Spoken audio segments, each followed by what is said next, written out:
Welcome everybody to another episode of Premium Takes. We are on my channel. I'm Adam, and I have my two fellow co-hosts with me. My good friend Mac. How you doing? And Zion Zenith. How you guys doing today? Let's Doing get it. just great, man. Just delightful, beautiful Sunday afternoon. Let's do it. Let's Sunday get it. afternoon. What's up? What's up, chat? What's up, Miz? Thank you guys for being here today, enjoying your Sunday afternoon with us, and thank you for having me on the channel, Adam. And let's get it, Premium Takes. And what's up, Mac? Hopefully your Sunday has going blessed, and let's have ourselves a good podcast today. Yes, sir, fellas. Yes, sir. We got a lot to talk about today, everyone. Thank you for joining us in the chat. And today we're going to lead it off with some NCAA talk. So, without further ado, let's get those up and running here and show. So, we have our first one is NCAA pre-tournament talk and possible picks. So, Mac, I know that this is an exciting time of year for many people in the college football realm. You're a huge fan of college basketball, at least March Madness. So why don't you give us a little take or a preview of what's going on this weekend and what people should look for heading into Well, tournament week next week? well, this is a very, very, very, thank you, very exciting week in college basketball. Everybody, man, this is conference tournament week so far. We already kicked off some of the smaller conferences. We'll get into the bigger conference tournaments as the week progresses. But we What's already up, Hit got Squad? we already got two teams have already punched their ticket to March Madness. We got the Murray State, number 22 team in the nation from the mid-major conference of the Ohio Valley Conference. They punched their ticket last night on Saturday night. We got earlier today the Longwood University, a smaller school down in Virginia. They play in the Big South Conference. They won their conference tournament earlier today. They punched their ticket for the first time ever. The Longwood, I believe they're called the Longwood Lancers. I don't know what a Lancer is, but the Longwood Lancers are going to be in the tournament for the first time ever. It's going to be a pretty awesome experience for them. I'm sure those kids, and they deserve it. They were the best team in their conference all season long. And unfortunate part about conferences like that, if they would have somehow slipped up in this conference tournament, they wouldn't have an opportunity to play in the NCAA tournament because they would not get no at-large bid because of the conference they play in. They just wouldn't receive an at-large bid because of the competition they played against all season long. Wouldn't warrant one. As for Murray State, the opposite is if Murray State would have slipped up in that conference tournament last night and didn't win, they would have still gotten at-large bid in the tournament because they, like I said, they're number 22 team ranked in the nation. So they do play in a smaller conference, but they've been a ranked team for a good portion of this season. So even if they would have slipped up, they would have still gotten an at-large bid, and that's what makes this time of the year so exciting. I almost wanted them to slip up because then they would have took another at-large bid from another big school, and it would have just been that little domino effect in the tournament for the tournament selection. But like I said, we got a lot more. We got one more team can punch their ticket today.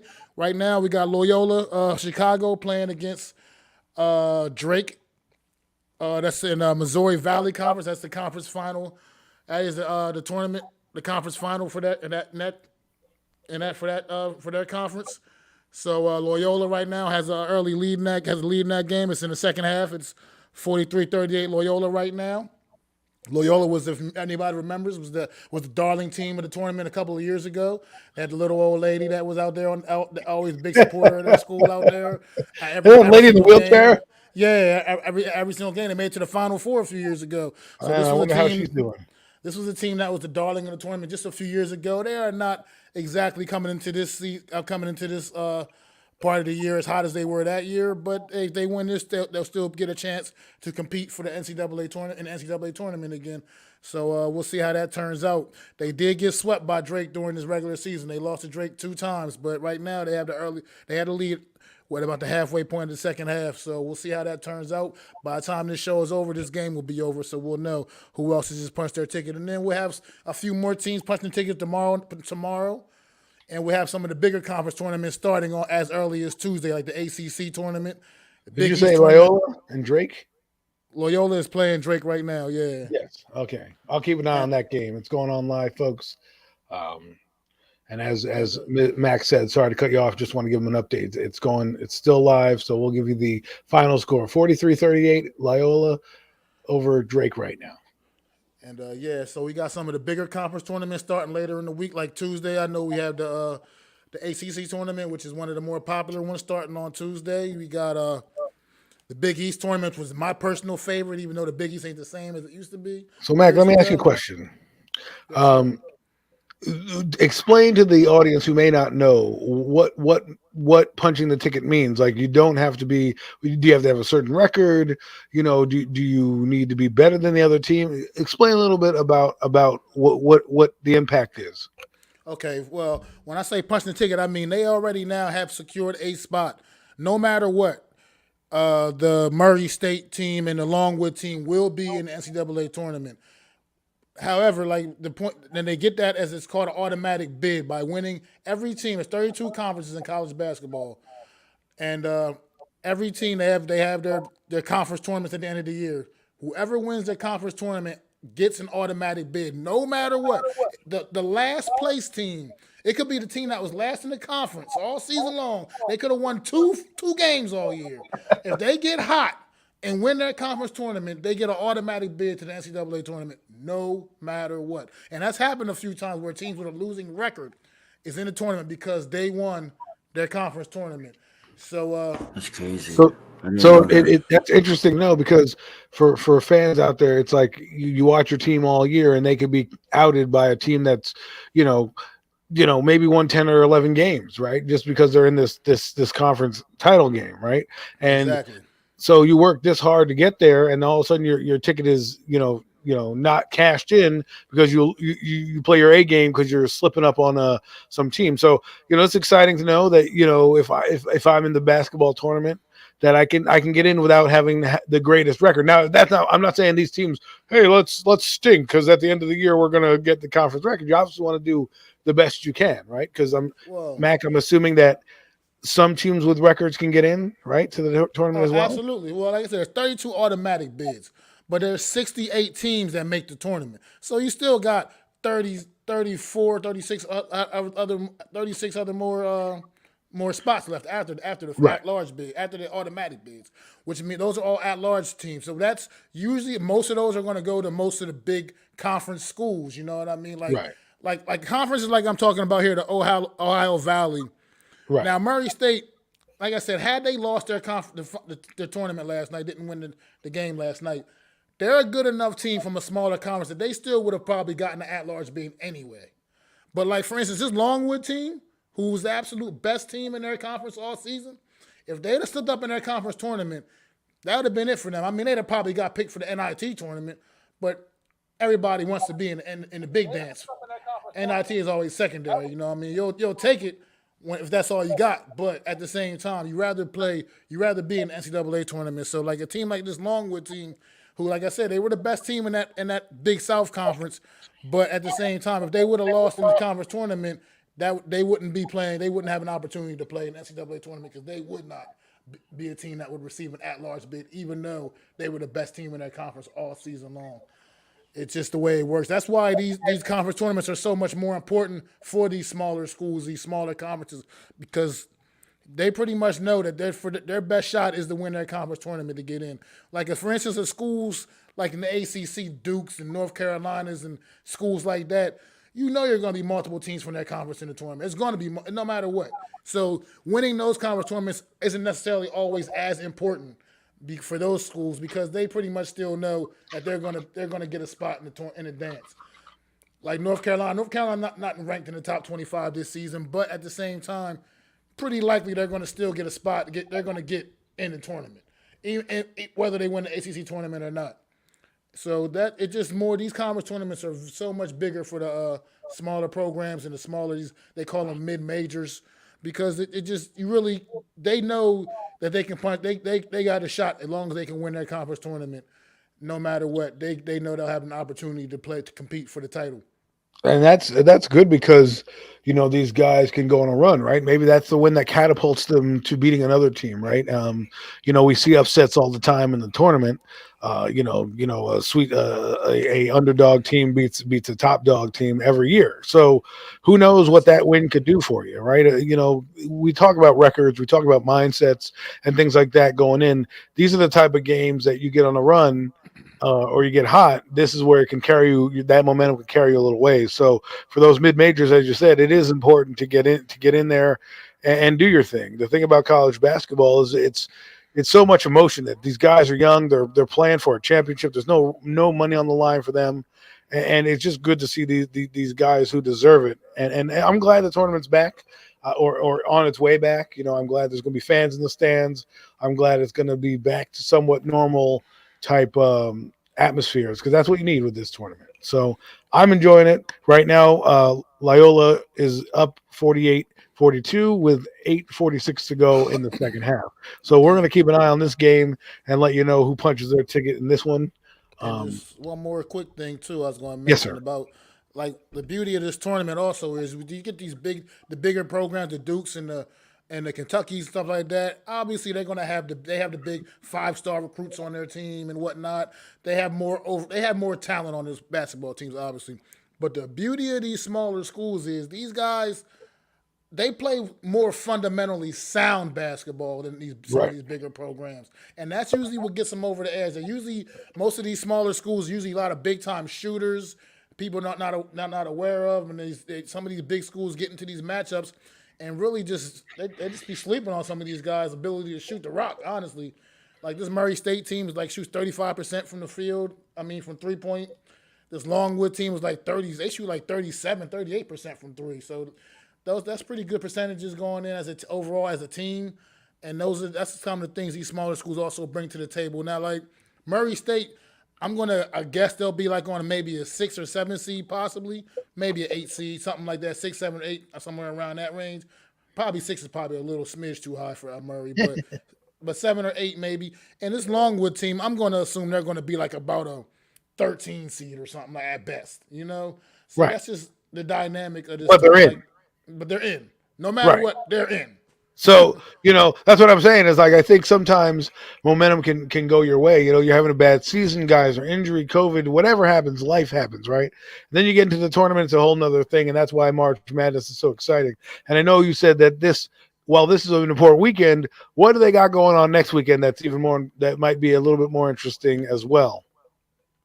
Well, I mean, next weekend, actually, next Sunday night will be the selection show, the official selection show for And the that is where tournament. they select everybody in every And get the part. bracket, get the brackets, have the regions broken down, the brackets, the seeding, everything. So So they'll be selecting the other 38 teams, right? That's what will be yeah, happening. because the last conference tournament will wrap up on Sunday. I believe the SEC tournament always is like the last one. It's like it usually wraps up on Sunday, right before the selection show, Right. and that'll be like the last automatic bid, and then they'll go from there and fill in all the rest of that large teams and get the seeding straightened out.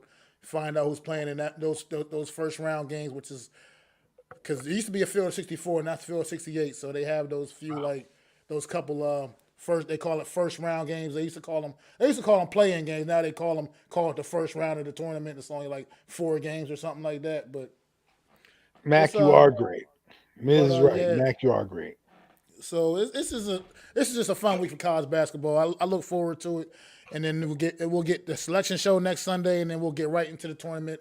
I believe starting on like next Tuesday is those first round games Well, kick there you off. go. It's quick. March Madness. They wanted to go in the middle of the month. And do you have any team you're interested in? I mean, I know I'm Well, always keeping an eye on Duke. Any yeah, team you in particular are looking at? like I said, well, Alex, I'm a Villanova Wildcat fan. It's the only Philadelphia team that I show love to. So Villanova is the squad that I go for. I'm a big East basketball fan. Big East Conference ain't what it used to be, but I'm still a Big East fan, and I love Villanova basketball. And I hope for the best. They've been up and down this season, man, up and down the ranks, but they're still ranked. They're still ranked they're like around I think ranked number 12 or 11, 12 or 13, I believe. So they're hanging in there, having a good year. They'll probably be about a 4 or 5 seed, maybe depending to see how the Big East tournament goes for them. And we'll see how Villanova can do, man. How they pull this off, man. Zion, This any year. thoughts?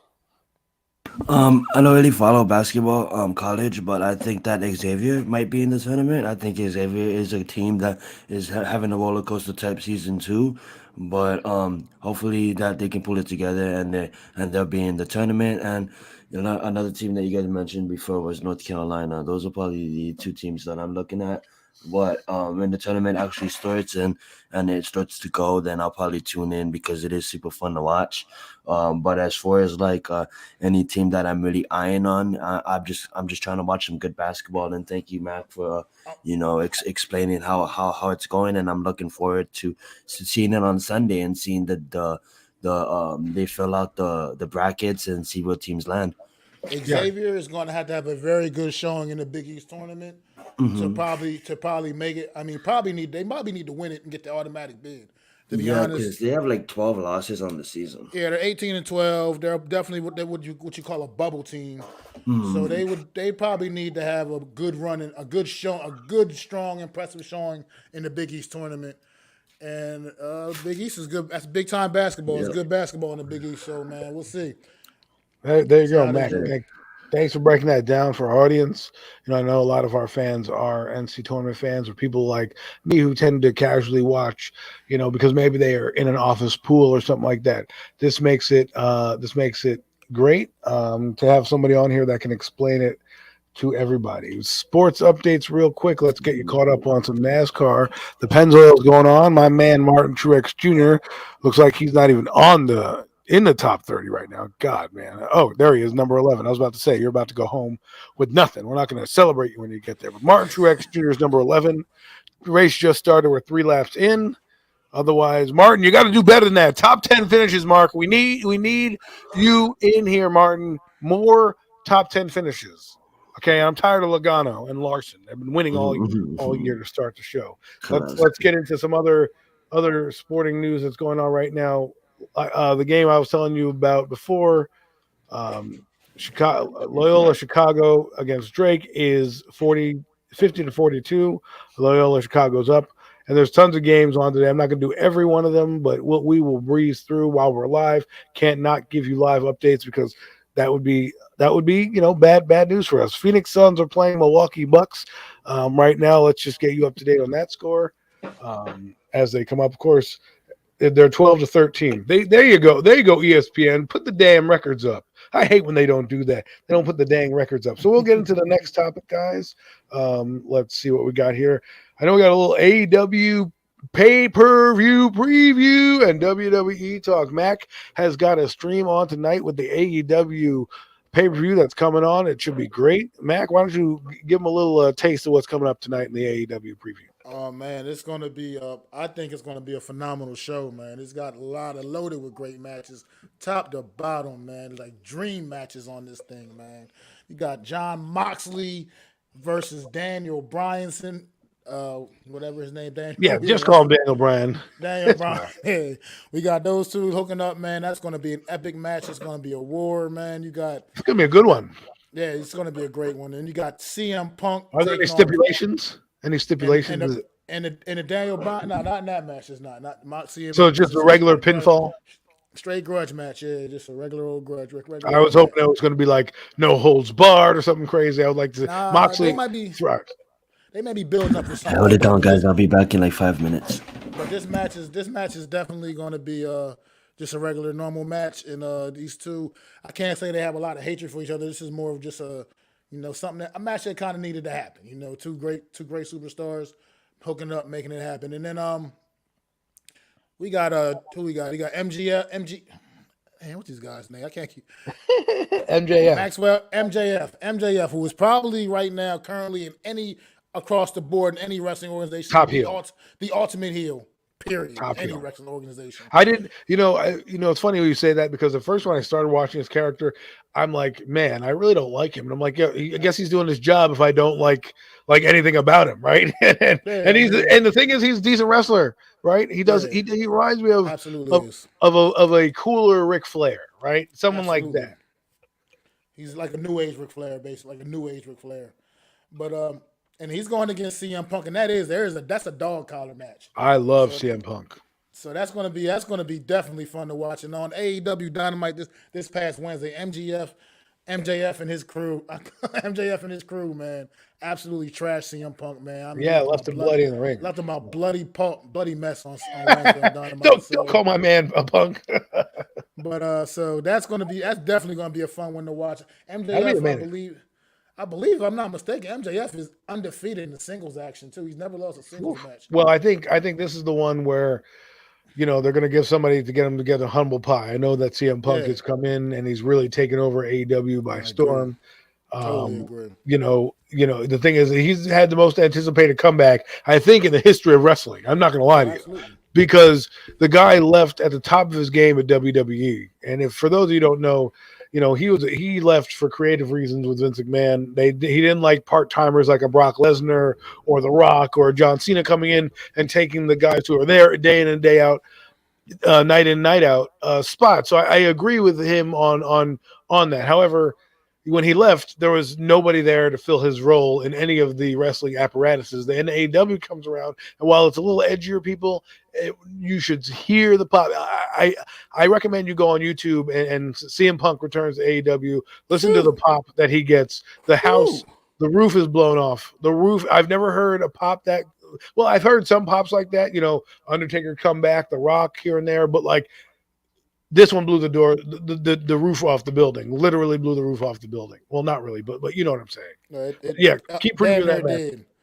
But yeah, that's going to be just an epic match. I mean, a dog collar match. They've had one dog collar match on AEW since they've started AEW. That was a couple of years ago. Cody Rhodes took on the late great Brody Lee, formerly known as Luke Harper in the WWE. For anybody Oh who didn't man, know, yeah, and that match was absolutely epic. That was on AEW Dynamite. Been a couple of years now. It was I believe that was pre-pandemic, and yes, when that match took place, and it was just epic. And this match, I'm sure, is going to take it to even another level on a pay per view. CM Punk, MJF, the build up for this match has been legendary. So it's going to be amazing. And then another great match on this card, another big rematch from about a year. It's been almost a year now, I believe, when on AEW Dynamite, Britt Baker and Thunder Rosa had a lights out match on AEW, Brit man. Baker, Unsanctioned Doctor lights Baker. out, unsanctioned lights out match where these was no rules basically. They do whatever they want. These girls tore the house down. It looked like you thought it was the guys out there getting it in, man. They both were a bloody mess by the end of this match. Britt Baker, thumbtack, Dr. Britt Baker, DMD, Put some respect on thumbtacks, that name, Max.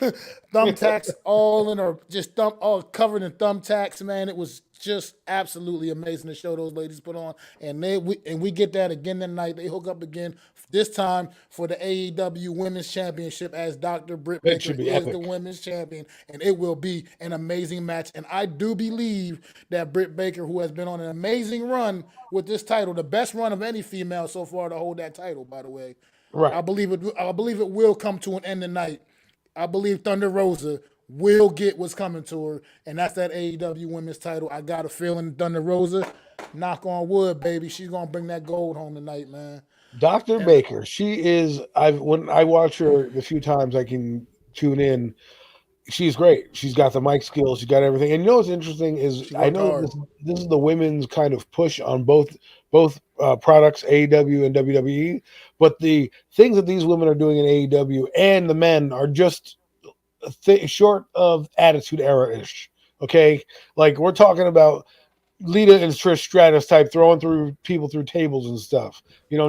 Now I know they like the beauties and people can wrestle, but AEW is really pushing the envelope, and we'll get into WWE in a minute. But keep going with the preview. Just wanted to comment on Britt Baker because she's one of my favorites. Yeah, Britt Baker is one that has worked really hard, man. When AEW first started, man, she was a little rough around the edges, man. She wasn't very good on the mic, and her in ring was just it was decent, but it wasn't clear nowhere near where it is now. Then she got a major injury. She was out for several months. And when she came back, you could clearly tell she worked her ass off while she was injured, because she came back a new woman, man. And it was just, and she put it all together. All of a sudden, she's amazing on the mic. She has all this charisma, and she's just phenomenal in the ring. So I do believe her amazing title run is coming to an end tonight, but it's not. But I'm sure she'll get another crack at it sooner or later down the pike too, if she does lose that title tonight. Well, it's a good big play, Slay. Yes, I agree with you. I think Britt Baker. her time is going to come to an end. And sometimes that's what you want to see. I mean, especially I know people are going to say, well, wrestling's predetermined. Yeah, so is your freaking Law and Order show, okay? The only difference is we don't get to see your Law and Order characters throw people through tables. All right, give me a break. But my point is sometimes in these shows, you kind of want to see the beast get slayed because it gets boring after a while. For example, WWE, that's boring for me with Roman Reigns every time. First off, your pearly whites, that annoyed me. Then the second thing that annoyed me, just you've had the title for a year and a half. I mean, great. Give it to people. Like, I think Drew McIntyre should have it. But hey, we'll get into WWE after Mac is done with his the preview of the card of the AEW. And then what else we got? What other big match we got? You got the big ladder match on there. It's called the Face of the Revolution ladder match. It's going to be Big Keith Lee, Wardlow, Orange Cassidy, Christian Cage, those two, Ricky Starks and Powerhouse Hobbs, man. In a big time ladder match. The winner of this match, I believe, gets a title opportunity down the line. But the match itself is going to be amazing. You got 6 of AEW's top superstars hooking it up in this match, man. Hall of Famer Christian. And like I said, you got the big guys. You got the big guys. You got like the Wardlow, Powerhouse Hobbs, and Keith Lee. Got the big powerhouses in there, and then you got a couple of the smooth guys. You got like I said, you got Orange Cassidy and Ricky Starks. So, man, that's going to be an absolute fun match to watch. Ladder matches are always great, man. This is going to be remnant of a WWE Money in the Bank ladder match, except it may even be actually a little bit better. Who knows? We'll see what happens. Christian Cage is one of the absolute masters of ladder matches. One of the people that put ladder matches on the map. He was in my absolute favorite ladder match of all time back in WrestleMania 17. Woo! The Edge were tag team partners taking on the Hardy Boys. And the Dudleys in a triple threat ladder match that was just one for the ages. So, ages, Mac. Oh my God, ages! Like, I watched that match today, and I get goosebumps. Yeah, absolutely, man. That match was absolutely amazing, man. And what else we got on this card? We got Jade Cargill defending her TBS title against Ty Conti, another upstart from formerly from WWE, who never got a real chance in WWE and has come over to AEW and has done nothing but flourished in AEW women's division. And hats off to her. I don't see her knocking off Jade Cargill tonight. I think Jade's gonna have a pretty long, lengthy run with this title. She's undefeated. She's kind of like has this kind of Goldberg type persona as Goldberg back in the day anyway. Come in just beating the hell out of everybody, undefeated. Hasn't really been truly even tested yet. She'll be tested tonight against Ty Conti, but I don't think Ty Conti is going to get over that hump quite tonight either. But she will have gold around her waist soon as well because she's been on an amazing run in AEW as well. And trying to think any other. We got a 3-way tag team match for the World Tag Team Champions. We absolutely do. We got the Jurassic Express, the champions, defending their tag team titles. Those are my favorite guys.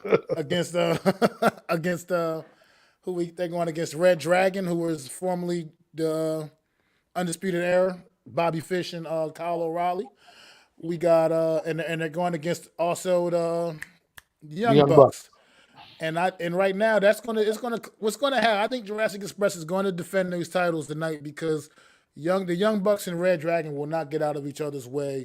They're like supposed to be on the same side, but obviously only one team can win this. And there's clearly been friction between these guys over the course of the last few weeks on AEW. So it's going to come to a head, I feel like, in this match tonight, and it's going to end up costing both of those teams. And I think Jurassic Express is going to walk out with those titles back around their waist still. And I do love Jurassic Express too, Jungle Boy and Luchasaurus. They're just fun to watch, man. They're just a very fun team to watch. They are. And did you touch on the Chris Jericho Eddie Kingston match? I don't know if I heard that one. I was going to get to that one next. As a matter of fact, Jericho and Kingston and just another grudge match here. Two guys that absolutely hate each other, man. And we'll see how that goes out. How that goes is two guys that can definitely get hardcore, get physical. So I expect to see a pretty physical contest with those two, man. So that's going to be another fun one to watch. There's no real major stakes in that other than they just hate each other. Chris Jericho's trying to keep the inner circle together because you got the the tag team Pride and Powerful or whatever they're called. Yes. They're they're right now they're down with they're obviously part of the inner circle and down with Chris Jericho, but they also have a certain loyalty to Eddie Kingston as well. So they're like kind of torn in this. I don't know. This could be the final straw and be the end of inner circle tonight. Totally, might just finally do away with it after the night. We'll see how that works out because not sure what side they're going to take, but they're kind of in the middle of this right now. The Pride and Powerful team. Sorry, I can't remember their names offhand for some reason. Ortiz and the other guy. Right. But And yeah, before we get to the last match, before we get to the main event, there is one more. I think it's Tornado Trios tag team match. yeah, I'm not. This is probably the match I'm least excited for on the Well, card. Sting's in the honestly. match. It's always fun with Sting's in the match, right? Sting is in the match, and that's cool. It's just to me, it's kind of a match that's like, they didn't really need this. I feel like they got a couple of matches on their pre-card that I would have rather seen on the main card than this match. But on the pre-show. But they got Sting. It's cool that Sting is in this match. I mean, Sting, Darby Allin, and Sammy Guevara will be taking on I like Matt, Darby. Allin. Matt Hardy, Isaiah Cassidy, and Andrade El Idolo, formerly known as just Andrade from WWE. But I mean, these are all talented guys in the ring. Sting is like 60 something years old, Still doing it. My still God. doing his thing, man. He still performs safely at a pretty Right. high level. I mean, so it's pretty phenomenal to watch him be able to do the things he does. And one thing Man. I can say about Sting, man, is he's not like some of these other guys. He's not like Goldberg coming in and demanding title shots because he's a No. legend. Sting is about as humble a legend as you're going to find. He has not even challenged for a title. It's like he's not even interested in that aspect of No. this. He just wants to do this and help keep developing great young talent. He has been an absolute mentor for Darby Allin, and Darby Allin has flourished underneath the advisory of Sting, and Sting still mixes up, gets in the ring and mixes it up from time to time. So it's pretty That's awesome what I to like. watch. That's what I like. Not overdoing. And the last match of the night, two of the bona fide stars in AEW, Adam Hangman Page, and Adam Cole. Adam Take it away, man. Cole. Yes, this title for the title, man. It's been good build up for this one as well, man. Adam Hangman Page, man, the champion, AEW champion. He worked so hard to get this title, man. He actually challenged. He's the one that he lost to Jericho in the match when AEW first launched. That was the original match for the first inaugural AEW champion. The guy that lost that match was Adam Hangman Page, and it's been a long time coming. And he finally was able to get over that hump, and he took that belt from Kenny Omega a few Who months is great. ago. Yeah, and he doesn't look like he's ready to. He doesn't look like he's ready to get that thing up yet. Adam Cole, man, just came over from WWE, made a big splash in AEW. This guy's undisputed era guys over here with him again, man. They've reunited, and he's been on a great run. I believe he may be undefeated in the singles action since he's been in AEW as well. Adam Cole. He's been on a roll. He's obviously got a lot of friends got his back, but we know Adam Page got the Dark Order watching his back as well. So it's gonna just be a fun match to watch. But I don't see any scenario in which Hangman Adam Page walks out of here without that title tonight. I think there's no way to take that belt off of him yet. I think he's Great. And I think that's a great preview. Everybody, Mac is doing I think he's doing this pay-per-view. He's going to do the watch party for this pay-per-view. So please tune into this pay-per-view. Not only is it going to be exciting because they do a lot of stuff in AEW, but you're going to see a great guy helping you and guiding you through every little detail that you need for this pay-per-view. Now let's get into a little WWE action here. It seems like WrestleMania season's here, and it's on a fast track to WrestleMania season. I know they had a pay-per-view last night, but those results don't really matter. But you can tell the difference in the products on AEW versus the WWE side. NXT is probably the best WWE show out there, just because is. I don't tune in as much to any NXT, but I should. But I don't want to saturate my girlfriend's TV viewing watching with 9 hours of wrestling. It's bad enough I give her 9 hours of football in the fall, every day or whatever. So to try to give a break of the monotony. I don't always tune in, but you get updates, and I think they're a better product right now. WWE is caught between a rock and a hard place right now. For me, the unification title technically means probably Brock Lesnar is going to win that. I don't think if you put resumes down, Roman Reigns against Brock Lesnar's resume, Brock Lesnar's a little bit better in that regard. So I can see him, What's up, Jeffrey? Vince McMahon, saying, "Hey, Brock, you're going to carry us with the title," and then at some point, either Roman Reigns winning it again, or Drew McIntyre eventually stealing the title. But any thoughts on WWE before we move on to another topic? Yeah, we're building up for WrestleMania season for sure, and I'm already a smidge disappointed because we've already now have 2 matches booked for WrestleMania that don't even include wrestlers. Well, you got You're right. you got a Sami Zayn and Johnny Knoxville match. You got I can't even remember the other one now. Oh, you But got Mac, it's 2 nights, so you got to fill in. They got to do filler I content. get it, but then you got this tag team match. It's going to be I was going to say the Guerreros, the Mysterios going against Miz and what's that, Logan Paul, whatever his Yeah. name is, that guy. So it's like, I mean, to Don't me, worry, it's Giant already fans. He's not coming into wrestling. it's like it's like you already got that's already two. I mean, 2 matches that are booked. That I mean, I'm sure they'll be on different nights. They're not going to both be on the same night. But it's like you got so much talent on this roster. Why do you feel the need to keep going outside and bringing like random celebrities in for matches that like just use the people you have that are there busting their ass working hard. This is the Oh, biggest event the Pat that you. McAfee match. That's what it was. Pat Oh, McAfee versus.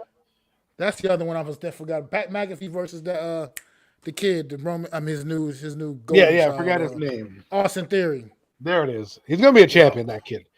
Wait, Pat McAfee's gonna face Austin Theory? Yes, Yes. indeed. What? Why is it? Why?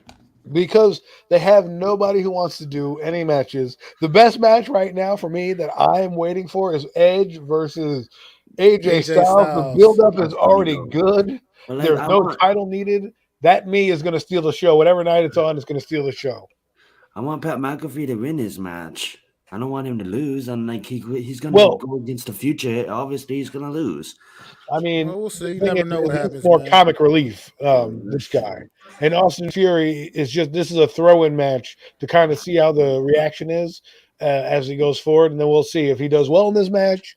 Pat McAfee carry. But see, the thing is, there's no build-up here, right? It's not like Shane O'Mac or something coming back, calling you out. It's nothing. Yeah. It's just Austin Theory is on, Mystic Man was on Sirius XM radio, and he's like, "Yeah, you have a match," and you're like, "Oh, great, Pat McAfee." What buildup has it has? At least Michael Cole with Jerry the King Lawler, there he was always jabbing him. There was always something going on to be like, "All right, Yeah, I can't wait for these guys to get their butts kicked." Shane I agree. Shane versus somebody else, right? Johnny Knoxville, I get. I knew that was going to happen. They were been billing that Obviously, since he came into the Rumble, the so Royal you Rumble. knew that Yeah, was going to be on it, right? It would be embarrassing for Sami Zayn to lose to Johnny Knoxville. If but WWE does him dirty like that, man, I don't think I can ever take Sami Zayn serious again. You but they know? may do him like that because they do that kind of stuff. Like, I mean, remember Lawrence Taylor took out Bam Bam Right, Bigelow. right. But Who else? you're right. But Bam Bam, that was a different time and a different era. But like guys that get squashed now, if you do that, man, Vince McMahon, you must be in because Vince McMahon has his favorites and he's scared. The thing about Vince McMahon, I like, and God bless him, he makes great content sometimes, but he needs to just kind of retire already. Like do something else because he gets so scared. He has to give Roman Reigns the title, give Brock Lesnar the title, give a geriatric Goldberg the title. Okay, like give me a break. Vince Edge is the only McMahon. guy that deserves the title because he lost it, and I still believe what they did to him at WrestleMania was cheap. It was a way to get out of it. Daniel Bryan never should have been in that match at all, and I do believe Edge carrying the title against Roman Reigns would have added more luster to the programming. But Fox got scared, the big wigs got scared, and here we are. I just want to address one thing before we keep going. Yes, Jeffrey, I see my New Jersey Net team is booty this year, and I'm very sad that they're the 11th seed right now. But continuing with our WWE, anything else? Any final thoughts before we move on to a little bit of NBA talk and Well, I then was the just combine? going. touch on what you were just like with Vince McMahon, man. I think one of his biggest problems is he thinks he's the smartest guy in the room all the time, man. Like, bro, It really hurts. you don't know what us fans really want. Okay, there are a lot of fans that like Roman Reigns, but there's a lot of fans like everybody else, man. Right. And give other people chances too, man. Like the fact that these are pre-scripted outcomes, there's no reason to have guys holding the title for a year and a half. Exactly. And of that nature, man. Exactly. Other people are there busting their ass on the road, away from their families, sacrificing everything to be a part of this company, man. And exactly. Give other people a chance, man, to hold those titles up. It's one thing if this is like so totally real that okay, the best guy keeps winning. If he's the best, he just keeps winning. Then so be it. And nobody will have a problem with that. But by them being predetermined, by them being scripted finishes and ends, scripted matches, like give me a break, man. We don't need to see the same guys over and over and over and over again. Like you got that right, Mac. You got that right. It reminds me of back in the day when Triple H would never lose a title, and you're just like, what? Why am I even bothering to watch this if all you're going to do is keep putting the belt on Triple H, right? So I'm right there with you. But Zion, any thoughts? Nope. It's like man, a few words. It's like sorry. It's like even back in the day, like for instance, Mankind, Cactus Jack, Dude Love, whatever you want to call him, Mick Foley, damn it. As great as he was, the way he sacrificed his body, you know what I mean? In every match, he came from a different era altogether. Yeah, you know what? I do have the fact that this man was only a one-time WWE champion. And you got like John Cena's been 18, 19 times, and Randy Orton's been like 15 times, and Roman Reigns is on year and a half long, damn near 2 year long title reigns. Like, give me a break, man. Hey, give me a break. Yeah. Stop stealing my lines. Oh, my fault. I do want to say that. You know how hard it's been trying to find a new catchphrase. and then it's just like, you're doing this. You just do too much repetitiveness, man. With this. Give other people a chance to flourish as well.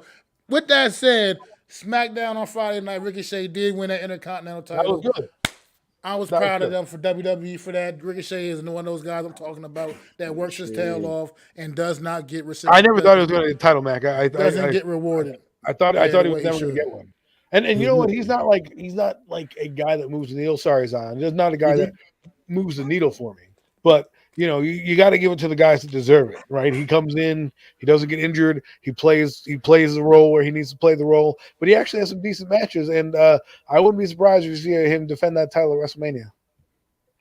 Yeah, what I don't like is like exactly what you guys said. It's like the same faces always has the title because it's the safe route out. It's like you have a roster full of fighters that can really compete, and you can really do something where the title changes hands like 4 to 5 times a year. But I get why they don't want to do that. They want the whole like how these boxers and these UFC fighters are like, oh, he was the champion for the last 2 years, and they have these dominant ones. These dominant ones like Anderson Silva, a dominant one like Mighty Mouse Johnson, right? So you have these dominant ones, and then like they kind of want to build that same energy with their fighters. So you have like Kevin Owens holding the belt for like 100 and something days before he's getting dethroned, and you have Roman Reigns past 500 days, and he can boost that up every time they walk out. But for me, I rather have, like you guys said, like fighters that's been showing that they can compete for years. You look at Ricochet. Ricochet is a really good wrestler. You look at other wrestlers, like one of my favorites in Finn Balor, just getting tossed to the side. He's got a belt too. And, it's just, I just want to see like some of these guys that is there every day, that put in the work, get the title shot because they're there for years. And John Cena is a 16-time champion, and as much as I like John Cena as a wrestler, that's really unnecessary. Why should you be a 16-time champion, face of the industry, when you have this guy that's literally been wrestling, if not longer, just as long as you, but in Japan and some other places, and he can't even win a United States championship? Something's wrong there. And that's a good point you bring up with Finn Balor, because he deserved a championship for a long time, and they were dogging him every minute they could get because he got injured. So now he has to earn it. But it was 2.5 years since the injury. Give the kid the title again. And Vince McMahon's got to know the young guys are going to run the sport, right? Look at AEW. The reason AEW is fresh is because they got young guys hungry every time they go out and they want to perform. They want to be what Shawn Michaels was every time he went out, a showstopper, a stealer of the show, right? They want to do that. The guy Edge, every time he comes, the reason I love Edge so much is because I know what I'm getting every time that guy comes out. Every time that guy shows his face, I'm not getting a half-ass match. And the other thing about Roman Reigns that I want to touch on real quick is it's not like his run's been dominant. He's had goons for a majority of his run. So if he was like Brock Lesnar and he was just kicking everybody's butt, and that's what with Brock Lesnar, right? Remember Brock Lesnar was an immovable object. Then he met like Drew McIntyre. I was like, okay, that worked out for me, right? But now you got Roman Reigns, you can't do anything against because you got the Usos always lurking in the background, just giving him the title. And it's like, all right, man, defend the title yourself. And that's why I think they have to make this title like a no holds barred or something because because I don't want those guys to interfere. But I also think there's going to be another swerve. I think Brock Lesnar and Paul Heyman are working together. There's no way that you're going to tell me all of a sudden they're going to go back and they're not friends again. So we'll see. But if that's it, I'd like to move on to the next topic real quick, if you don't mind, fellas. If that's cool with you. This game is going down to the wire, man. It's a 2-point game with 20 seconds left in the game. Yeah. Loyola up 60 to 58. I was just going to give that update, so let me do the updates around the horn, as they say, as on your networks. You got Fox with NASCAR, Jiffy Lube.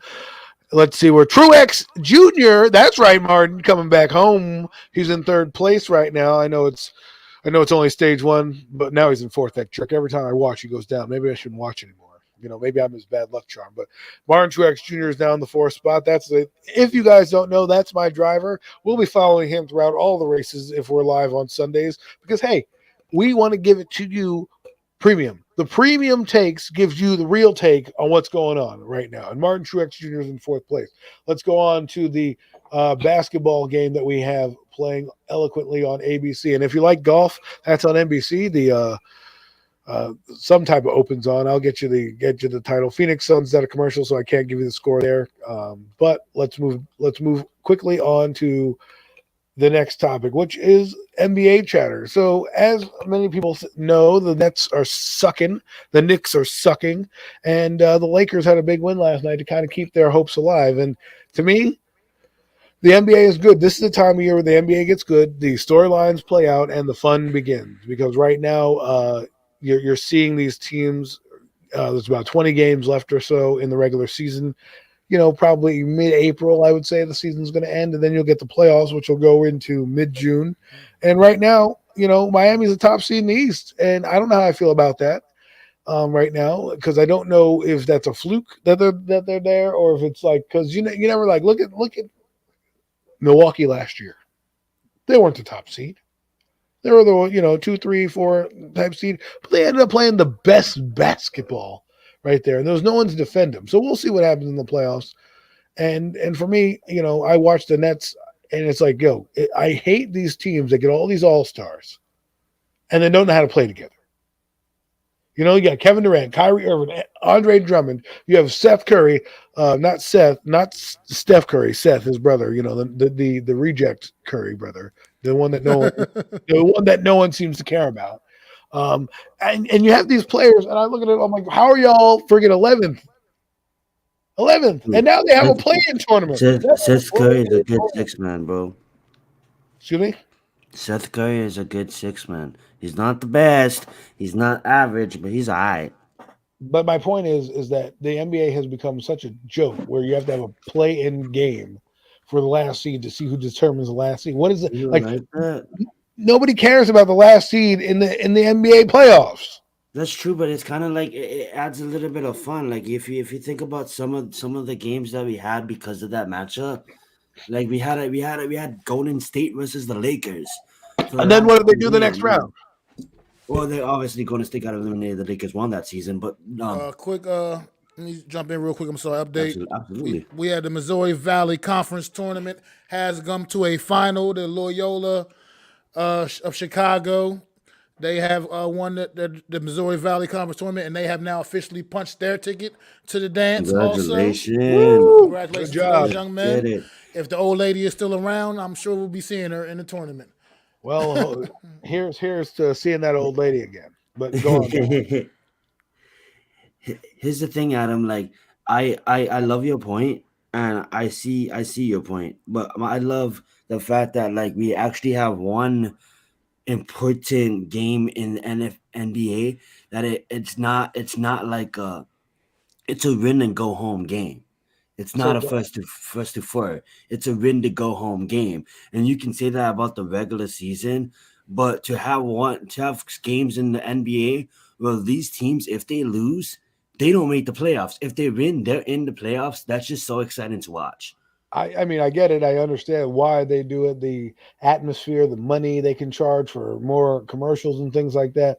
But to me, it Hmm. was like it's like you look at the NBA, right? They had the first round used to be a game 5, then it was game 7 and game 7. Now all 3 rounds are 7 games, It's right? all about the And money. and then you have this playing game, which they have the same thing in baseball as well, too. They have like Excuse me. playing game that like you sucked all season, but hey, you know what? You're just one game below the eighth seed. Here you go punch your ticket. Right? Imagine if that happened in the NFL. They were like, you know what? We've got all 7 seeds, but now this team is going to play an extra game to see if they go next week to the playoffs. Right? Like, and then you'll just to me, it's just like sometimes it kind of cheapens it a bit for me, where it's like, well, I don't have to play my best ball because I know I have a slot. If I keep it close, I'll have a chance in the But play in but play. but you see, you're looking at it in a total different. Like I see your point, but here's the thing: like it's not like they're gonna give it to the like. It's not like you're like the last fucking 9 teams in the league, and you're gonna be playing in that play-in game. It's you can be a team that is right there neck and neck for the final week, 2 weeks of the season, right there neck and neck.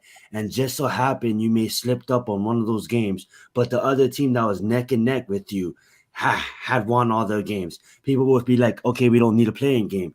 That team deserves to be in the playoffs. But what happens if that team that lost the game really just lost it off of some fluke shit? Now they have a chance to even show if they're the better team. So now we have two teams that obviously on the verge of making the playoffs, and only one game separated them from making the playoffs. Those two teams can play again. And you kind of get what I'm So, but saying? my question is like Zion. I understand what you're saying, but if the record is, I'll just use the Phoenix Suns, right? And it's a He's a bad Phoenix it's a Suns. bad I think example, but 50 for and 12. example, their record right now, they're Yeah. 51-12, right? Yeah, So let's 51 and just 12. say let's say that was the worst in the conference, right? And the team below them is 50-13, right? Why should the 50-13 team get a chance to play the 51-12 team to get a chance at the playoffs? They're one game out. I'm just saying, why shouldn't it determine your record? You know what I mean? Like, I'm not trying to say the game's It not still exciting, and I it still does determine the record, but just consider it as in like it's the same thing. It's not the same thing, but kind of like the same thing where we got to 7 teams in the NBA, in the NFL. The concept and the principle of the point is 100% right. We all agree it's money. We all agree well, it's for well, money. the game, but the But game, the game of the NFL though was different. All they did was add an extra team and take to the out wild one card team round. that had a bye. Take out the team that just gave one team buys. Right. So, But but that's not is that's not a playing game. That's totally different than what we're talking I about. know that's totally different, but then that adds an extra week of football. Right, well, it just adds an extra game. They're not playing the An same extra week. game, and the same thing for basketball. It just adds an extra game. So like, I like it. You don't. It's agree to disagree. Well, it's not that I don't Um, I don't necessarily like it. I think it's good, but I I think I it think the cheapens it. principle of the matter is it comes down to more money in their pockets, and I think we covered that. I'm not saying we have to move on, but I Well, think that is the principle, correct? right, but I think at the end of the day, yes, it's a business. But for me, it would be like, okay, the playing game should be like a leap year in the calendar month, right? It should be there when we need it to be there. Two teams are 51-12, and we need them to determine who goes to the playoffs. Okay, we have a playing game for those two teams because they're tied for eighth seed. Not for one that lost a game on a fluke circumstance. That's sports. Right, that's what sports is. Like for example, let's just use Loyola College. Right, Loyola College hits a 90-foot jump shot against a winning team, and they beat the top seed in the team. And they get to the conference tournament, that team doesn't or whatever. And you're saying, And well, honestly, what I think it is, Adam, is I honestly think it was filled to get a team to say, like, if a team, like, obviously your team's at 40 wins, your team's at 50 wins, as the year goes on, like they're gonna be in the playoffs. I think that play-in game was really meant for teams that was maybe like 34 and 29, 34 and 29. right, that's Okay, what I mean. now what does it come down to, right? They Right, play each other for a playing game, and I right, think that's what that was created for. right. And To I'm not trying. I'm not. to Listen, unfilter ties. we're just making it. We're just making a debate because that's good radio. But that's all I'm. That's all I'm trying to Yeah, I really think it say. was meant for ties more than anything.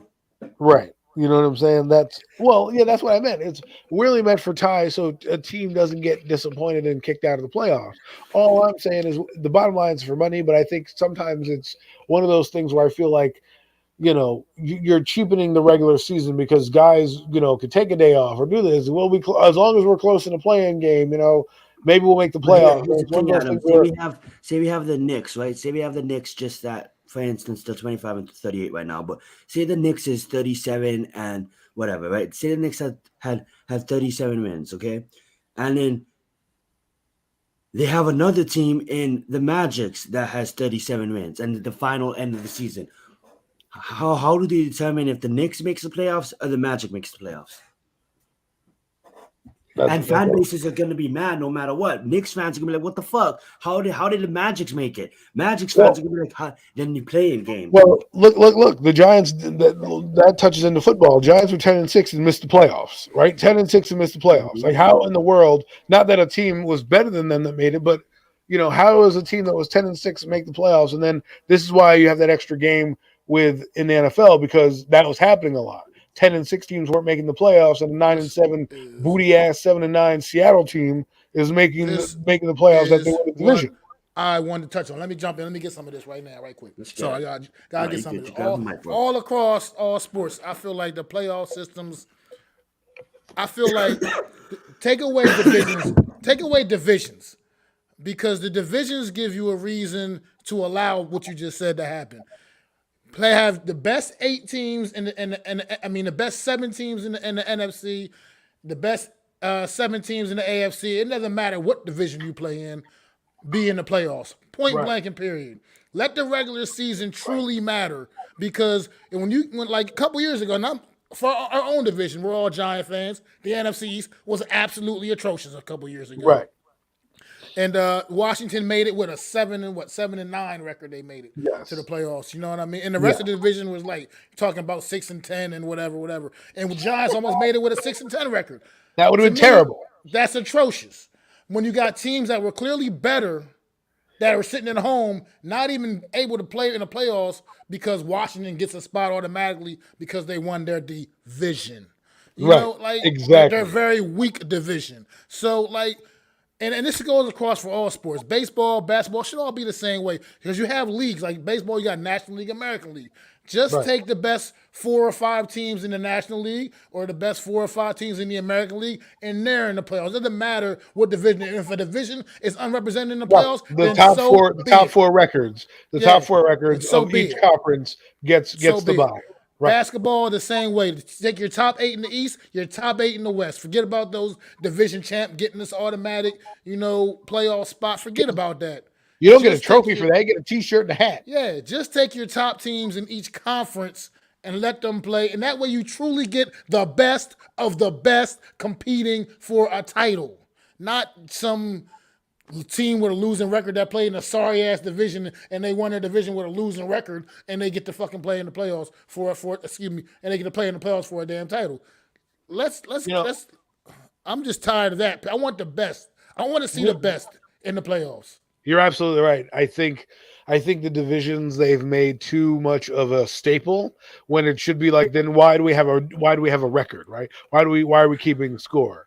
Why don't we just have a playoff or something like that? It's one of those things where how does a team that goes 10-6 fights hard for the playoffs not get in, and the guy like the 7-9 Seattle Seahawks or the 7-8, 7-9, whatever those Redskin team was, right?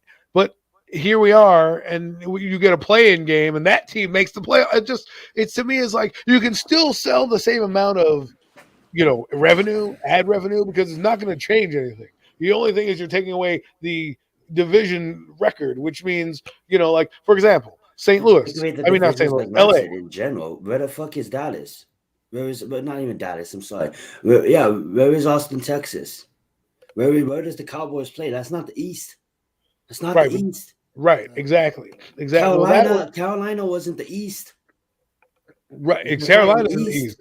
If you wanted it, you could have done Carolina and moved there. East. Exactly. So, but the take away the divisions in general, because like, what is that? What is the NFC East, Well, the AFC West? What is it? What is it really? Well, you know what? I wouldn't say take away the divisions per se, and here's why I say that: just don't have them impact the playoff record, right?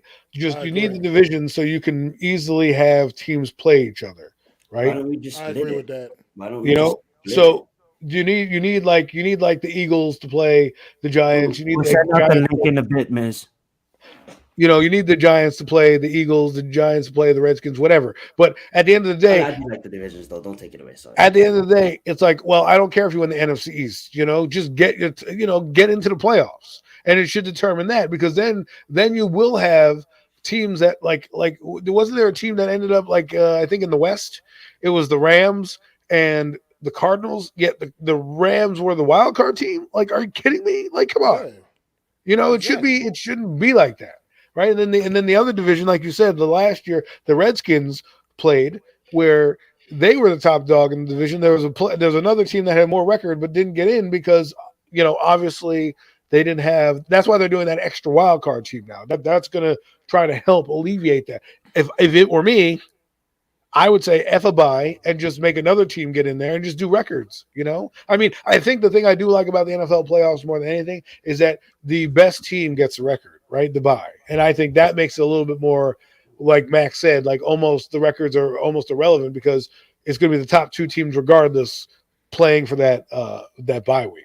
So while we are on the topic of the NFL, everyone, why don't we move into that topic, talk a little bit of the combine and NFL, and we can get into more of that playoff discussion that we had. And then, of course, I know there's a few people in the chat who want to get in. We'll definitely let you get on in a minute. We want to make sure we get our points across. And the Niners also. That's right, Buko. And Buko, thank you for tuning in. This is probably going to be the segment you want to listen into most. Well, because we have the NFL Combine. The underwear Olympics. Yeah, that worst example of that was that was the New Orleans against Seattle playoff game, however many years ago that was. Yes. Like, why does New Orleans get rewarded? You have a better record than Seattle, and you gotta travel up to Seattle because they won what was at the time a very horrible NFC West division. That's where Beast Mode came out. Well, I mean, listen, I'm not going to take the game away because we got to see one of the greatest touchdown runs in NFL history in the playoffs. But I see in terms of just sheer record, that's what we're talking about. That's the type of crap. I'm like, how do you have a losing record and you're in the playoffs? And host a playoff game on top of that. Right. Losing record. And you're a losing record. And the team that had more wins than you, busted their butt to you, has to now travel to your house. Like, that does not make sense to me. These are one of the worst road trips in the NFL, by the way. Right. Going to Seattle. Right. In that stadium, going from New Orleans all the way to the Northwest is not great. The Pacific Northwest, nonetheless, one of the highest states up there, and you got to go play there 7-9. If I'm Drew Brees, I'm on the plane like, we won 11 something games, and we have to go on the road. Like, what is this about? So, but that gets us into, like I was saying, the combine is here, underwear Olympics. Let me tell you something. First off, they need to have these people these reporters not do reports on the field. You know how many junks are walking around there? These guys are not wearing anything. I've seen so much junk at the combine. I am through with it. Underwear Olympics. It's all nasty shit. Put some clothes on. That's, put some shorts on or something. These guys are like running around naked. But anyways, I know people, that's just a little joke, but I know people don't think the combine is worth a damn. And I'm going to say to you right now, the combine is not worth a damn. However, there are certain drills that are worth something to watch. The 40-yard dash, for example, is not worth your time. Some guys made some money, but a lot of that is is the fluff. Everyone wants to tune in for. I've never seen so many people want to tune in for a race. That's all they're doing. They're just running a straight line. They're not doing any football drills, really, running a straight line. But let me tell you, I had fun watching the combine. A lot of guys made a lot of money this year.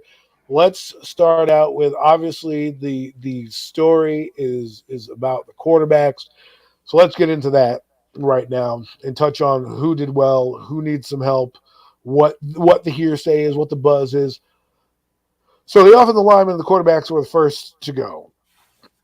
And I think it's no, excuse me. I don't think it was the linemen. It was Quarterbacks and the wide receivers were the first to go. quarterbacks, receivers, and tight ends. So let's start out with the tight ends. Let me tell you, these tight ends, man, none of them can block, really. There was like everybody was getting beat up by the sled. Now, I don't know if you people know what the sled is, so let me explain it to you for those who don't know.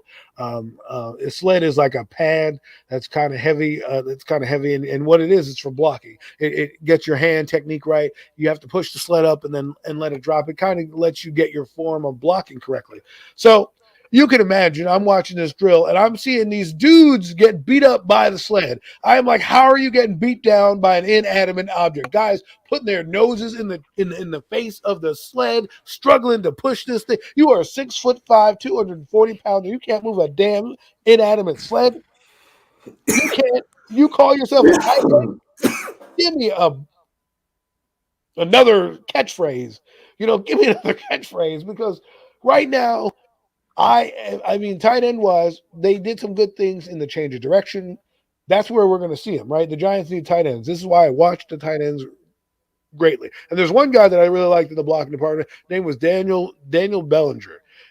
San Diego State, I think he's from. And he basically blocked well, ran well. 40 times are overrated for tight ends because, running a 4.8 is not fast. I know, but it's all about game space. 22 bench press, 34.5 vertical jump, 125 board jump, 7.05 cone drill, 4.47. Who is this? Shuttle. Continue, Adam. Who's that? It is Daniel from San Diego State, tight end. Thank you.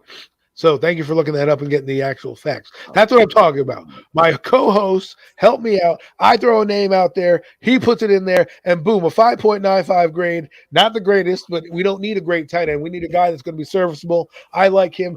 I don't know if the Giants are going to get him, but he impressed me at the combine. Now, what do I mean by impressed me at the combine? Well, he did something that it was what the combine is for. It is to get recognized, to put your name out there, get on the map, kind of be found a little bit and kind of put your tape to real life, right? So a guy like Christian Watson, right? That guy ran a 4.39. The guy is 6'4", 210 pounds, and ran a 4.39. He went from the third round to the middle of the second.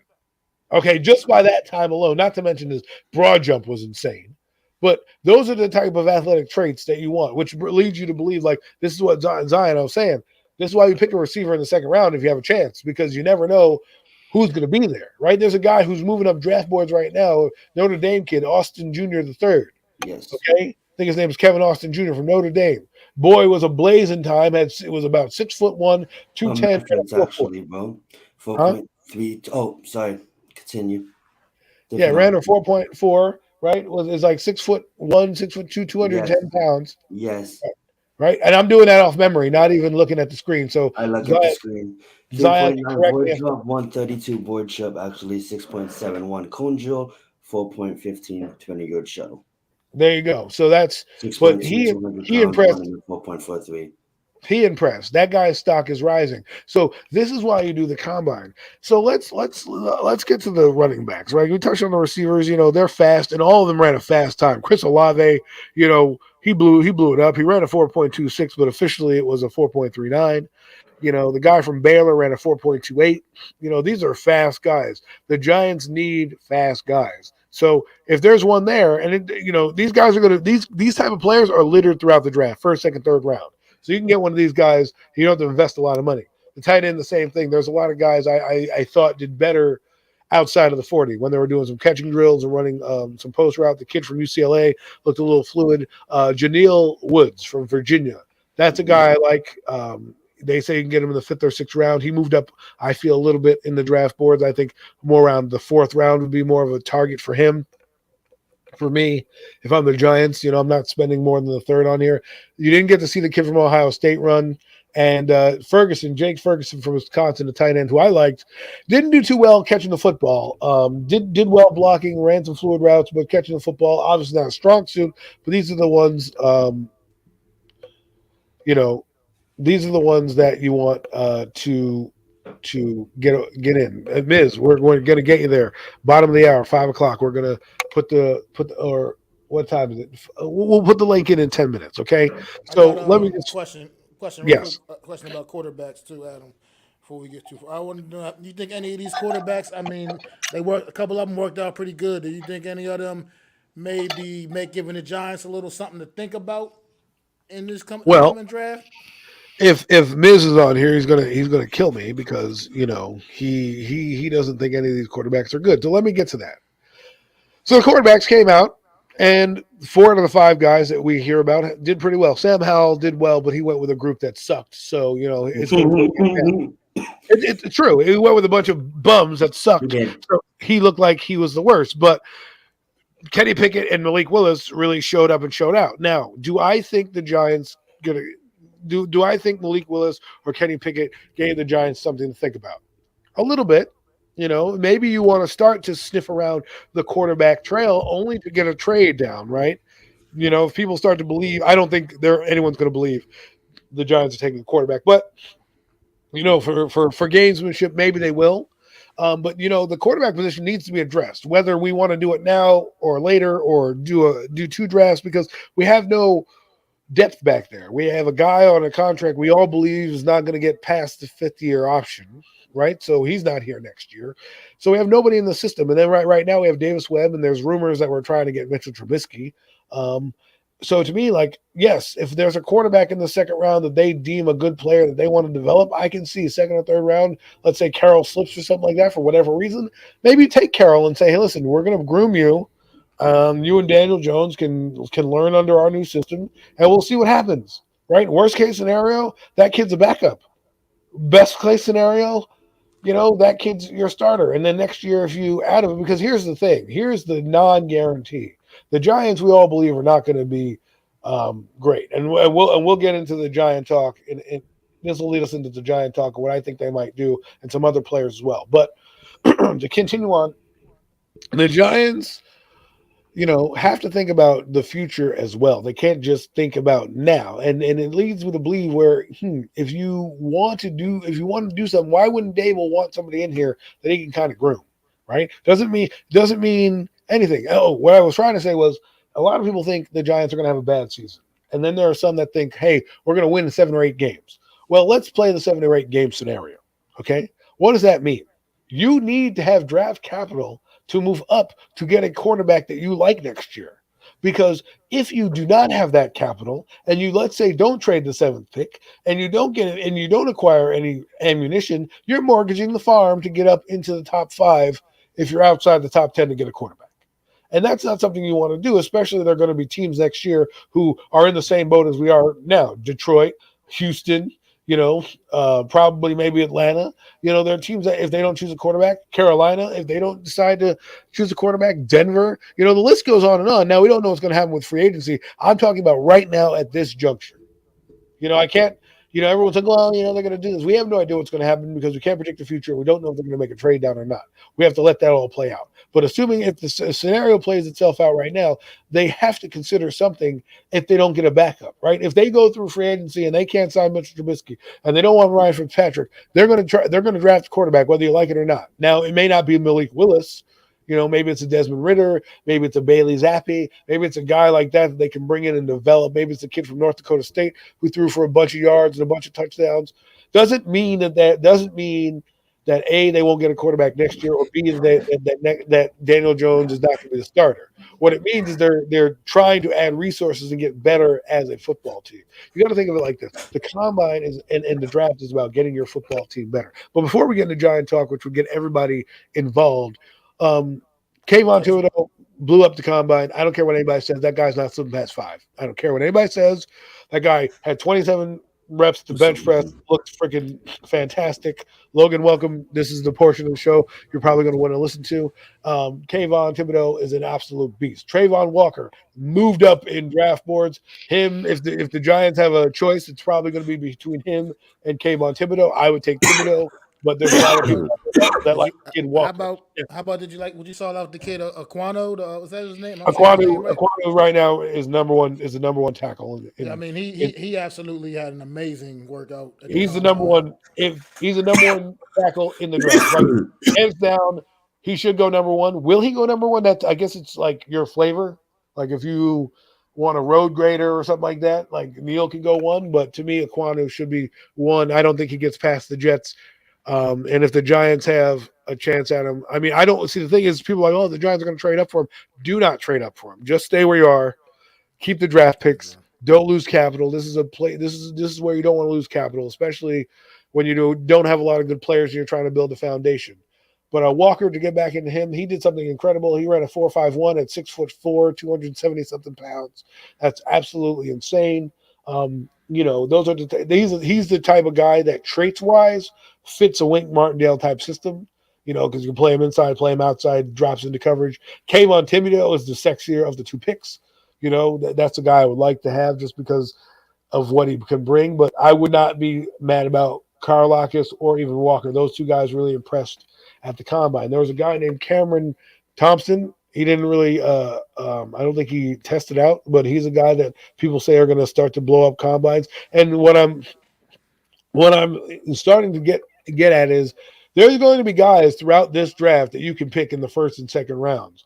What I believe the Giants should do, though, is if you have a chance at the pick of the litter in this edge class, you need to pick a guy now. Don't wait till the second round, right? Because there's no guarantee that any of these guys are going to do well, regardless of where they're picked. But you want the most polished player. So, yes, we have Azeez Ojulari that did well last year, but don't say, hey, well, you know what? We're not going to draft Trayvon Walker or Kayvon Thibodeau. We're going to wait till the second round and hope that Brandon Maffoy,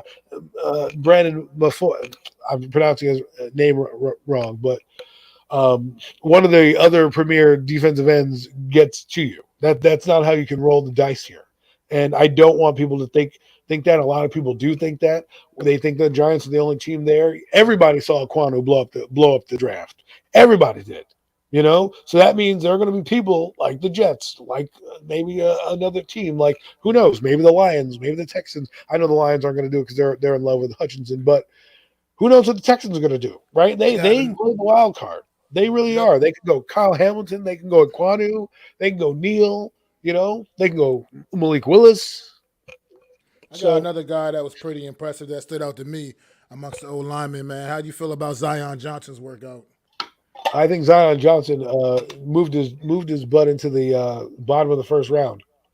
Absolutely agree with you on that. And he was a guy that was projected as like a second round, bona fide second round pick. Then he goes to Senior Bowl, basically blows it out of the water, starts to creep up, right? Then he goes to the combine and blows it up, and I guarantee he's going to blow it up at his pro day. So for me, I'm not picking him in the top 10. He's not there. But if the Giants trade down to like 20, 25, something like that, not saying they will, that's a guy I'm going to draft because at that point, I've heard everybody in that range is a plug-and-play player. It's just a matter of when you like him and when you want to take him. So Zion Johnson didn't hurt his stock at all. No, not at all. Let's talk about a guy like Devin Lloyd, right? Because a lot of people are saying that he did not have a good combine because his 40 time was a little off. And I'm looking at it like he looked smooth in some of the drills. Daniel Jeremiah thought he looked smooth as well. And I'm just looking at it like I'm not really going to base a defensive player off of 40 time. I'm going to base him off his game tape. Because in his game tape, the guy's a beast. On the 40-yard dash where there's pressure going, you might have ate something. You're tight. Who knows what is the reasons that he didn't perform well on it, right? And we're talking about like a practice drill. The guy's game. I'm not going to let the combine define 4 years of football that he's played. I'm not going to bring him down because of that. So 4.79, 4.8, whatever he ran. Okay, so the tight ends, we thought that was slow. So you're telling me that he can run with all the tight ends in this draft? Okay, great. That's fine with me.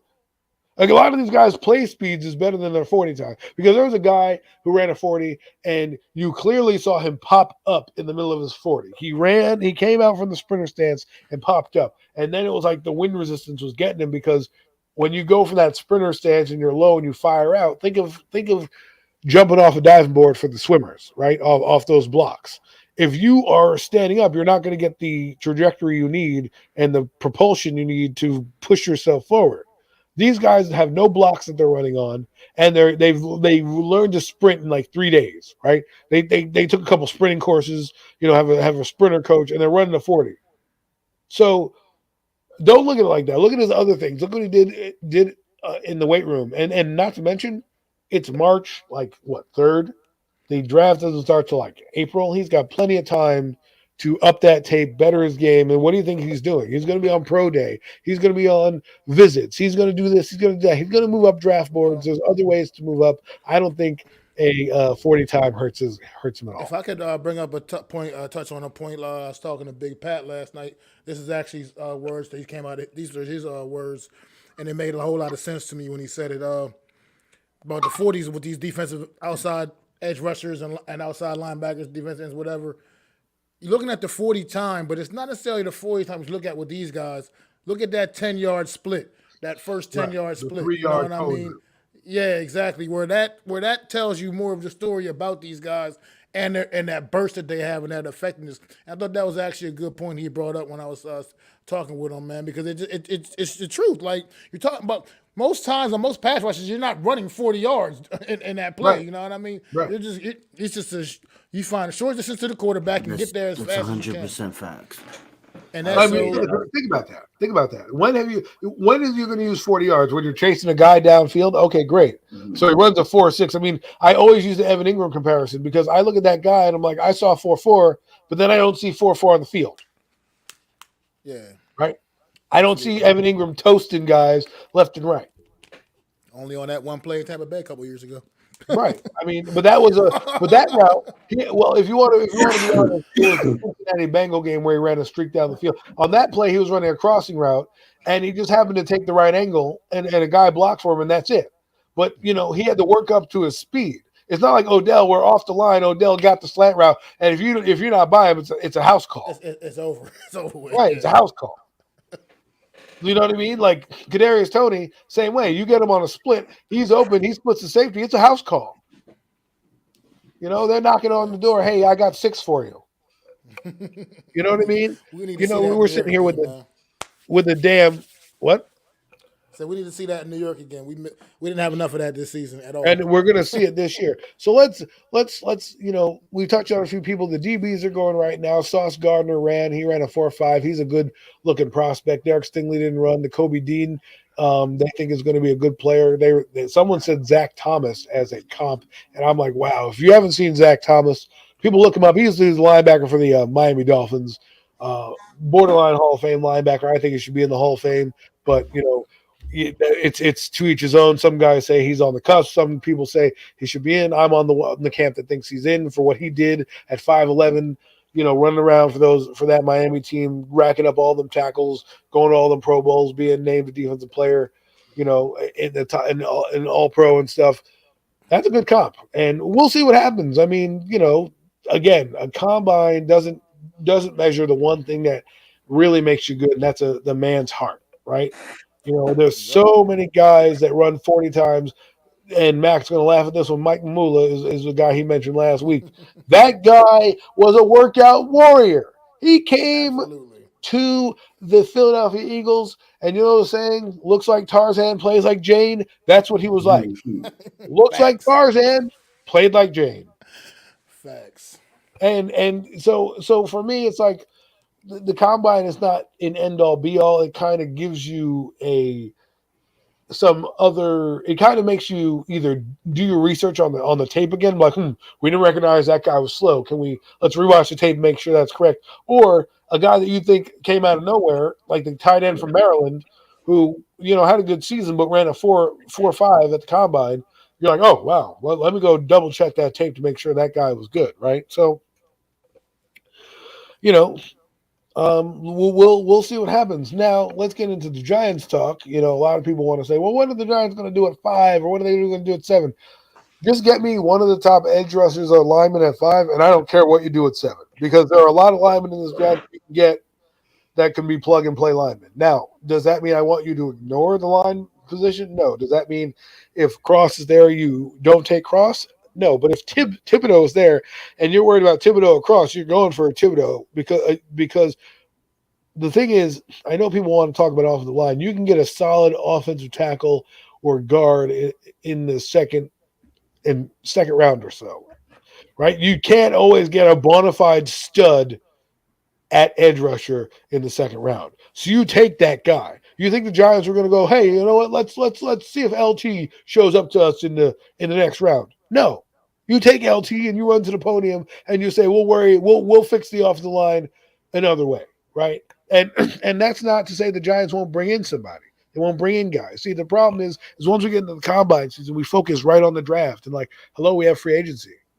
And I don't care what anybody says. The Giants are going to have some players come in here via free agency. You may not think so. Someone told me, people always want to play for New York. There's always going to be people that want to play for New York, man.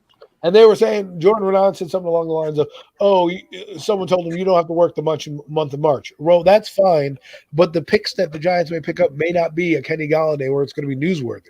It may be, some bum off another team that's coming in to compete that you may or may not know about because he either was injured or he was behind somebody else, right? So let the Giants play out before we go there. So for me, if Thibodeau's there, I'm picking him. If I can get Walker at 7, that's ideally where I would want to get him, because I don't think at this moment people they're enamored with Walker, but they aren't. I don't think if Kayvon Thibodeau slipped to 6, I would be worried about getting him because I would see the Panthers be like, screw this, I'm just going to pick him. I don't see the Panthers going, let me get Trayvon Walker, right? I can see them taking a quarterback at that point or somebody else, but if Thibodeau slips to them, I think they would run to the podium and say, hey, listen, we need to get this. So for me, the Giants, just get the best edge rusher, best lineman you can, and then let the rest of the draft fall to you, right? Whatever best player is there. If it happens to be Chad Muma in the second round, you pick him.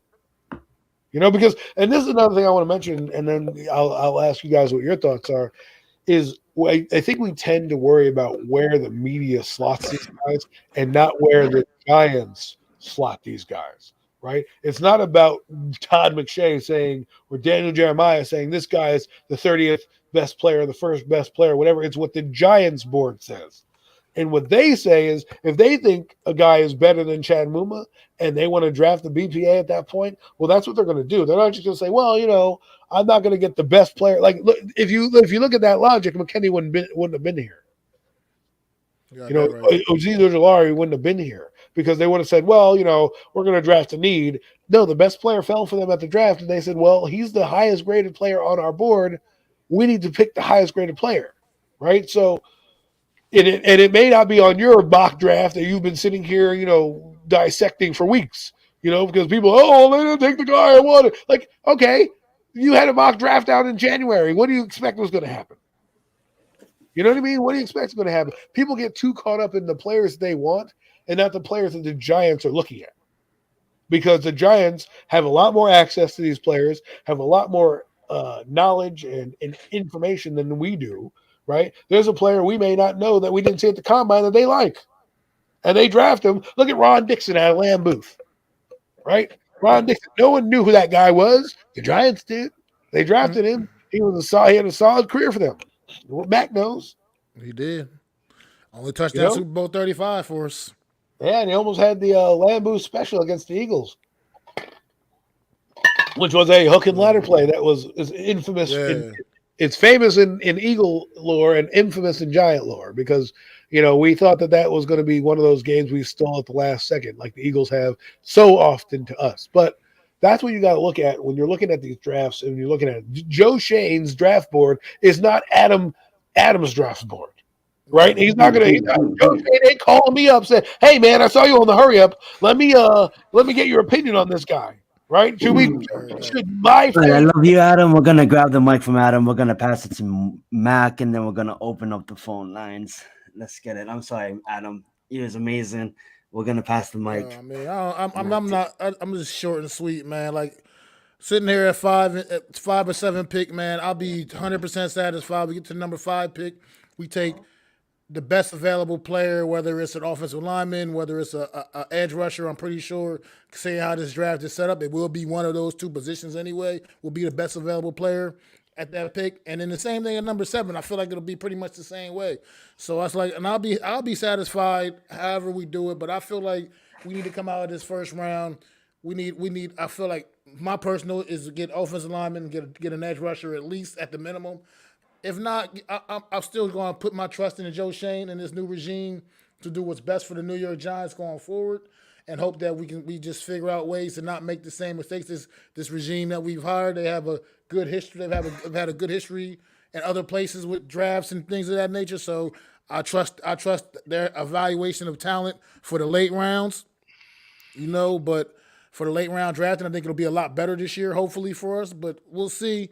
We'll see how it breaks down. I really do just want to. I'm just hoping we finally get some good prospects in here that want to come play football, that are not scared to hit people. Let's go. You know what I mean? Like I want to see change. I want to see change in the New York Giant organization. Change that I have not seen in a very long time. And it's going to start with this draft, man. And this is going to be the most excited I've been for the draft in a long time this year, because there's so much riding on it. This free agency period, man, everything, it's going to be a fun to watch this story break out. And then another thing about the Giants I want to talk about real quick, not draft related, but this rumor about the James Bradberry situation, about a lot of offers for James Bradberry. I'm curious as into what kind of offers, and are they serious offers? I'm not. James Bradberry to me is still a very competent football player. I don't want to see us just give him away for peanuts at the same time. I'm all about adding more draft capital and being able to help this team become better. And if that means James Bradberry is expendable, then so be it. It means James Bradberry is expendable. But I just hope we can actually we're not gonna just give him away for some kind of a foolish offer, because I believe Bradberry is still plays at a high level. He started off a little rough this season, but I feel like he did get his foot under him as the season went on, and he got back to the same level he was at a couple of years ago. So I'm excited to see how that translates, because what articles I'm reading that I read, he may be traded as early as this week. So let's see what happens, man. Go ahead, Zion. What you got, bro? Absolutely. I'm actually gonna hold up. I'll give my takes. I just wanted to add into a point. I was thinking of this when Adam was going. That it's funny because a lot of people compare Desmond Ridder to Daniel Jones, but he did have a fire combine, and I think he would be a good prospect, and I think his name is gonna be probably selected in the first and not the second. But I wanted to turn the mic back over to Adam. I want to let him finish what he needs to say, and then he's going to open up the phone lines, fam. Let's get it. Yeah, man, go ahead. Everyone wants to hear your takes. Just take your take on the combine. We've heard enough from me, and I'll once you're done. I'd rather just open up the phone lines, bro. All right, let's do that then. Thank you. So everyone has heard enough of me. Let's bring you in. Right? Apparently that the chat doesn't like the flavor of the month. That's all right. No. It's all good, people. It's all good. We're here to talk and have a great time. So come on in. We're going to try to do this as if we bring you on as a panel, we're going to mute your mic so people get a chance to talk.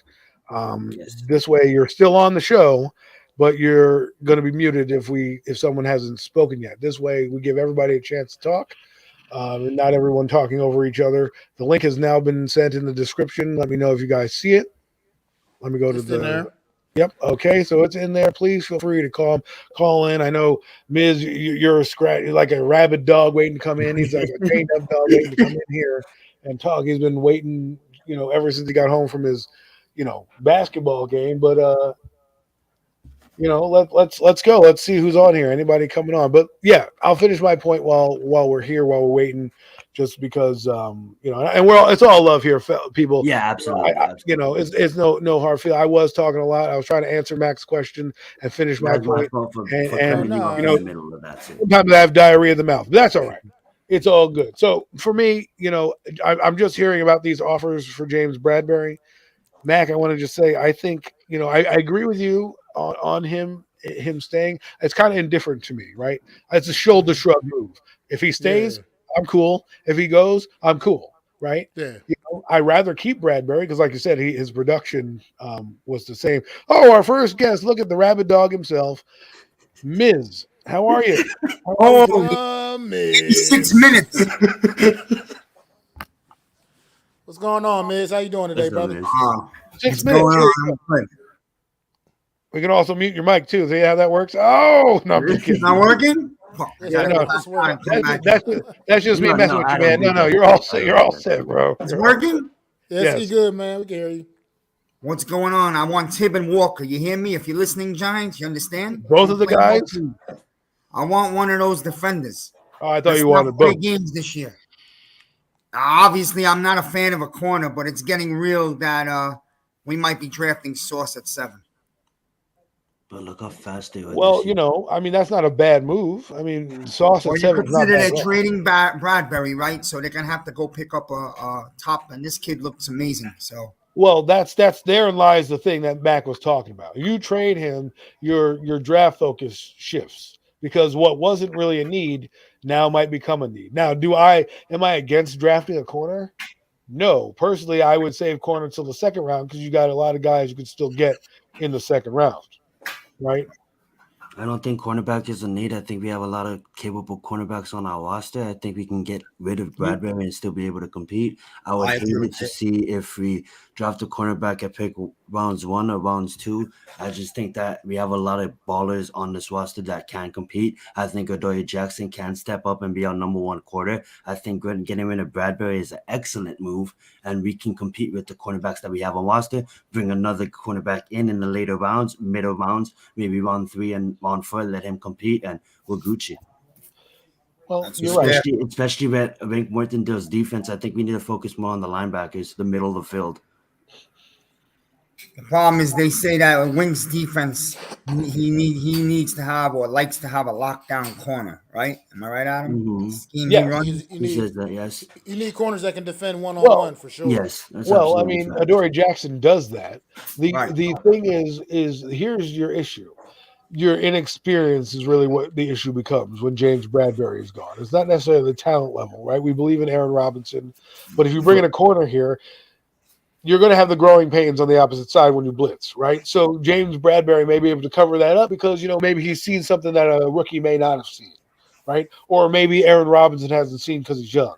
So you know, that's why I'm saying like I agree with Zion to a point where I think there's resources here, but then again, Zion, every time we say there's resources at a place, that thing gets injured, that particular position gets Yeah, injured, yeah. and then we're down to bums running around in the streets trying to sign guys. So I said I'm that the whole time last season at 12-5, 12-5. Just believe we have resources. Dissing the Eagles fans. You guys don't have secondary pieces like we do.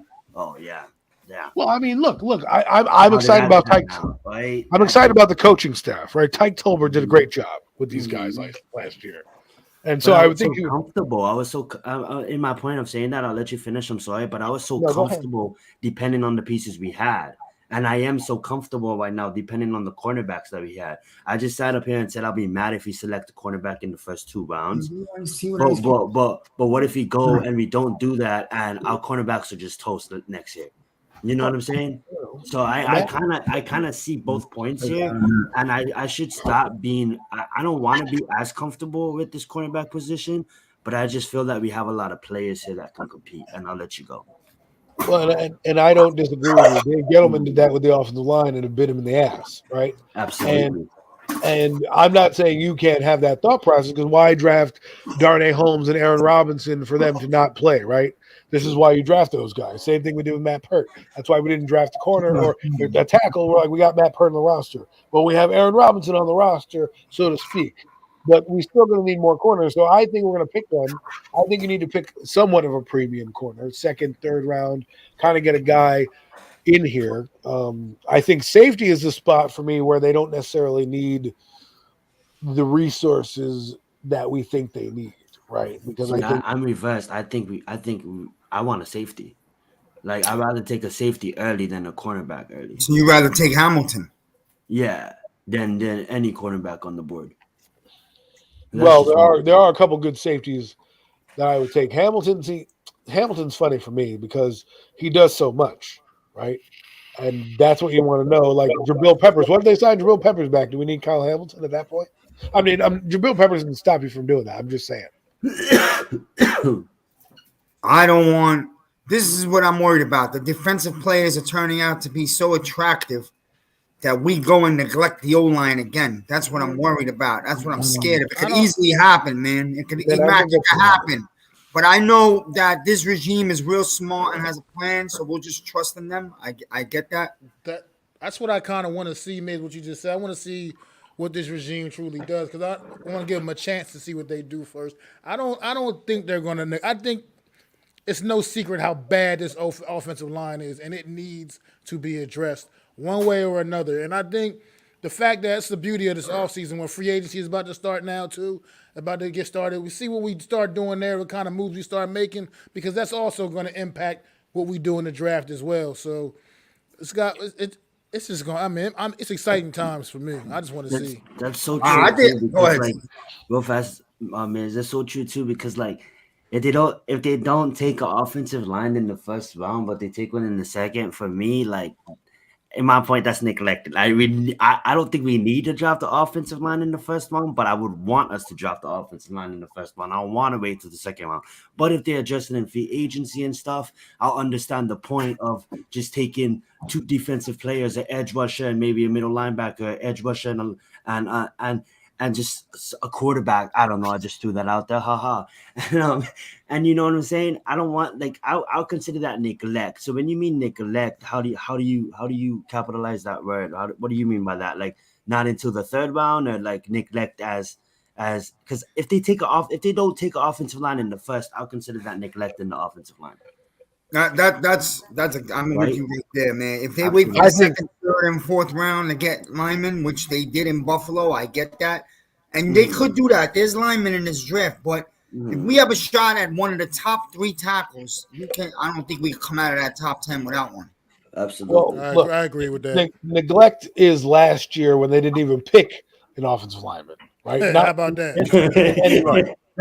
That's neglect. If you pick a guy in the second round, I'm not saying that's neglect. You addressed it. Now, if it's Zion Johnson in the second round, I'm not saying, oh, they didn't address it. They brought in a guard, right? Now, if that's the only lineman they bring in, then you could say, well, maybe they could have added a third rounder here, and we could nitpick. What they did last year was straight blasphemy. They're like, oh, we don't need anybody. We got Matt Pert. He's good. You know, he came from UConn, the best school in all of college football. I'm not worried. You know, the scary part about last year is they actually traded back and had the picks through second, third, and fourth round, and still didn't grab somebody. They just kept on drafting corners. Last year, right? And that's another thing, man. That's another thing, real quick. We drafted some young corners, and we have Darnay Holmes from the year before. So we got kids that we got to develop that could play. Right. So I don't think we have to run after a corner. Yeah, there's the other kid, the Rodarius Williams kid, that had a good preseason last year and then got hurt early in the year or whatever. Well, I'm excited for him. And Rudolph, right? Robinson. Yeah, Robinson, definitely. Well, Robinson's a player. We know he's a player. I feel like confident. I think Robinson could be a starter right off the bat. Even if you didn't draft the corner, you could get Robinson to start on the other side of Adoree. Oh, I agree. And then you have Darnay Holmes to the slot, you know. And then you have Julian Love there. There's a guy named Jaron Williams who's on the team. He came from Albany this year. He kind of had some good games down the stretch. Showed a little bit that he could be like a fourth or fifth corner on the roster. So you're right. I'm not saying don't take Sauce Gardner, right? But sometimes it's like, you know, you look. I always think of what Ernie Accorsi said in 2006 when he was on the podium and they asked him about Matthias Kiwanuka. They're like, "Oh man, you have Justin Tuck, OCU, and you're Michael Strand. Why do you need, Matthias Kiwanuka?" He goes, "You can never have too many pass rushers." And I look at it like this: you can never have too many good corners, right? Like, think about it. You know, there's going to be 5 wide receivers out there. There's going to be teams that we play that are going to have all types of weapons. We want to be able to have premium guys across the board if we can, right? So, I'm not going to be angry at it. I will be angry if they get like a defensive tackle or take a tight end or something like that. That I might break the remote on. I mean, I'm not gonna Let lie. me ask you a question. I wouldn't be terribly mad if we got that kid from Georgia. I I wouldn't was be gonna like, say that, Mac. I Would you wouldn't be be terribly mad mad if about Jordan that. Davis at 7? That guy looks like a total monster.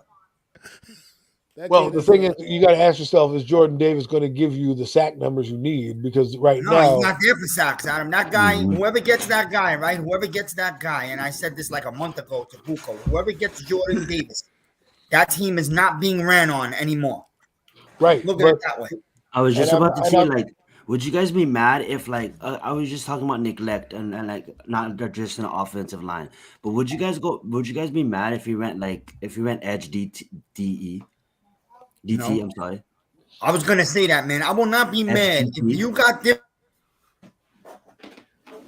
Thibodeau Cut at off 5, first. Zion. If you got Thibodeau at 5, Yeah, if we got lucky and that piece of gold fell to 5, and you took yeah. this other beast Walker at 7, I would Whoa. not be upset, man. But can we go get a guard in free agency? Because I think we are That's gonna true. try to. but I'm saying the draft Yeah, doesn't you end still at have round Williams one. and Aziz on roster at Dexter Lawrence. Like, oh, stop playing. The draft doesn't end at pick 1. We have 2 first round picks. That's the luxury of it all. The second first round pick, you can do whatever you want with it. If you decide Jordan Davis is the highest rated guy on your board, you take Walker and Davis, and then you work your way to Zion Johnson or whoever is the second best guard or tackle on the board in the second round. I mean, Chris Snee. We all like Chris Snee as a Giant fan, right? absolutely. I don't know how if you like. I don't know how old you are, Zion, if you I remember like Chris Chris Snee, but Name. Yes. we all liked him, right? Mm-hmm. Solid guard, probably a Ring of Honor member. He was a second round pick. Mm-hmm. He should be a Hall of Famer, in my opinion. I'm sorry. Should be. Yes, David Deal, 5th round pick. All I'm Mm-hmm. saying is like, don't be disappointed as long as they get good players at those positions. That's addressing it. It's when you go there and you decide to take Eric Flowers because Lyle Collins is like you think is be a murderer, and you're like, well, I don't know what to do, so I'm just gonna pick the next best guy, and you end up picking a freaking turnstile at tackle, and then trying to No, shove you it down forget our O-line. Sorry, go ahead, Adam. I'm sorry. I thought you were done. Go ahead. No, it's all good, man. I know we got O-line, but we need free agency first. We don't know what's going to happen there. Let's see what happens there. Yeah, David Dale. I talked to David Dale, Amore Toomer, and obviously Jeff Fiegels is always on the show. But like on Big Blue Kickoff Live one time, I called in and had a conversation with David Dale, and I thanked him for his service.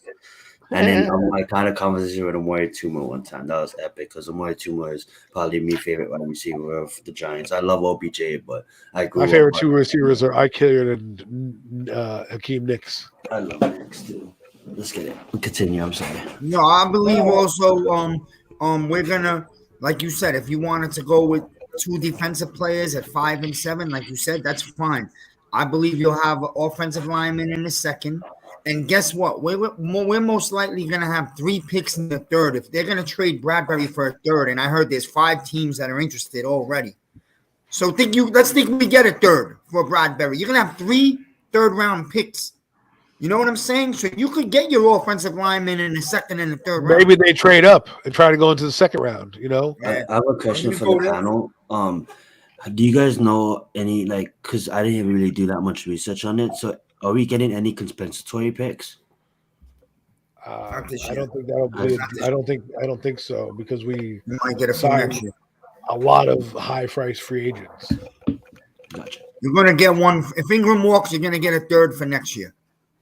I'll tell you that. Now they want him back, so I don't know how I feel about that, but You're talking about. I'm leaning their way. Receiver. Like if we could have him back, I think it would be a completely different Ingram than we've watched. I think hope so the reason too. why Right? Ingram has struggled was that the system he was in sucked. Let's be real, man. They didn't really know how to use him. And also, I don't look at system. I look at performance. You got it. That's what I'm saying. The system has nothing to do with him not being able to catch the football. Right. But now they don't use him the right way, man. They don't send him down the He field. had hands. When the ball hits you in the hands, and it goes up in the air, that has nothing to do with the system. Yeah, but this last season, he was the best weapon we had. How And about what that did he season? do? He didn't even score a touchdown. He had one touchdown this year, 480 Well, he didn't yards. score a touchdown, but neither did Galladay score a touchdown. Neither did Tony score a touchdown. That's true. And I see Mrs. Points. I'm just hoping if they do feel that they can use This him guy has been correctly, here 4 years and hope has regressed. he can motivate himself to catch the ball. Like Chris is telling you to shut up, Miss. I know you guys are good friends. I just hope he can. I hope he can catch the ball, man. If like they're gonna like, bro, like you had fucking 4 years. Sorry, you have Well, 4 he's years going to to price prove himself out of our yourself, range. like, bro, you ain't making 10 million. I wouldn't pay you over 10 million. So best believe you're signing to an $8 million contract. I'm sorry. No, I'm not giving him $8 million. Not even 8. No, I What are you wouldn't giving give him $8 million either. I'm giving him $3 million in a soda. $3 Okay. million I'm in soda? not. Oh, he's gonna get more than $3 million, but I'm not Eight- crazy no, about him. not $8 from million us. in 2 years. That's it. Not for the $4 Giants. You million don't a listen. piece. His Yeah, productivity. I'm okay when you could let him walk because there's gonna be tight ends in this draft, and we're gonna get one, maybe two. So But the thing is, like, what is that guy Let's just doing? change Okay, the great. subject. So Like, he Mac is went to the getting Pro a headache Bowl. by this. Do we all believe he was a Pro Bowler? No. Time to move on from guys. Let's not just keep guys because we're like, oh, let's keep them. Be No. gone, Shepard. Be but gone, you Slayton. gotta Be gone, understand Ingram. something. Sorry, go ahead, Z. I don't know. That's it. I was just saying, be gone, Slayton. Be gone, Shepard. Be gone, Ingram. Please, thank you. Well, the whole thing is we don't know if Dabo's like, yo, I want Ingram here. I could see him. I have big things for him in my offense. If he's saying that, we don't know. That's what I'm saying. If not, let him go. Goodbye. You No know what big he's deal. saying? I don't know Well, if it's but already Miz, came it's out. also now we're talking about a negotiation, right? Yeah. They're going to be like, you don't think Ingram's agent's going to be like, my tight end's a Pro Bowl tight end, and even if the Giants say, yeah, well, that's a fake ass Pro Bowl, right? His guy is still going to want Pro Bowl money. And I'm not going to pay Evan Ingram, who's regressed every season, regardless of system, because there's been times where I've seen him get the ball open and he dropped it. That had nothing to do with him turn around and do a pop pass and he dropped it. Well, if he's about the money, then he's gone. There's not even a reason to have this conversation. If it's about the money, he's gone. If he really wants to be here and he's willing to work out a little lower number because he sees that the Giants are trying to put together money and they're asking other players to take a cut. If he's willing to do that and be a team guy, then maybe he stays. But if it's about the money and he wants 9-10 million, he's gone. We know he's gone. I was gonna say real fast before anybody goes. Mac has a stream tonight. He's streaming AEW, so make sure you guys go check out Mac's stream. And he has to bounce here in the next 5-10 minutes. So let's give Mac the mic, and we'll probably end the stream in the next. What would you say, Adam? Like about 20-30? Keep it going. Yeah. For We'll about not 20-30 go too Oh much yeah, so longer. let's give the mic to Mac and see if Mac has any final thoughts. And make sure I can't be there. Sorry, I got busy tonight, but for sure, please go check out AEW on Mac's channel, and I'll be streaming it on my phone if I can, man. No, I mean, I Let you have the mic and say what you need to say, bro. I don't really have much more to add to it. You guys have been touching on everything. You know what I mean? I agree with pretty much everything you guys talking about. We all know the needs for this football team, and just want to see some of this stuff start to actually transpire and happen. Like I said, I'm really excited. Does free agency start like next week? The following Monday. The following Monday. Okay, Yes. so I'm just excited for that. Like I said, seeing where some of these guys are going to start going, where guys are interested in playing for. I believe as bad as the New York Giants have been, we're still one of those historic franchises, and people want to play for the New York Giants, man. So I don't think we're going to have that hard of a time attracting some decent free agents, man. And I just want to get this line together, get the line back up and running, get it functional again, start blocking for some of these good, young, talented, skilled players we do have that right now, unfortunately, we haven't been able to see the best from. And I'm excited. Like, I'm glad that we kind of seem like we're not where I personally am glad that we're not really going to entertain any bad offers for Saquon Barkley, because the rumor that was coming out talking about 4th-round picks and all that, I'm like, there's no way. If we better not trade Barkley for a 4th-round pick, you better not. No way. So, and I'm ready for this season to get underway, man. I'm ready for like everything else to start happening, man. I just can't wait to see it. And I do have to get ready to leave you guys for right now. I got to take care of a couple things before my stream later on tonight. And like Zion said, I'll just stop through, man. I know everybody not wrestling fans, but come on through and hang out. AEW Revolution, streaming it live, watch party. It's gonna be me and his squad, and anybody else that want to stop by and drop in and hang out, man, is welcome always for sure. For sure, Adam gonna try to stop in. I'm assuming Yeah. we all big wrestling fans, and we gonna enjoy a good show tonight. So stop by, check out my channel MacdaGiantsFan. And guys, I'm sorry I had to leave a little early, but I gotta go take care of a little bit of business, man, for my stream later You on. preach, So bro. Have a blessed day, and everybody make sure you check you go guys sub up out, to his man, channel. and have a great rest of the stream, fellas, man. Mac, thank you so much. You're a great guy. He's got a great stream tonight. Check him out, man. We can't do this show without you, so we're not going to stay that much longer, too much longer, because we need our third compadre with us. But we're going to wrap it up too. But thanks so much, so much. If there's any last thoughts, maybe we'll go around the room and kind of close it out.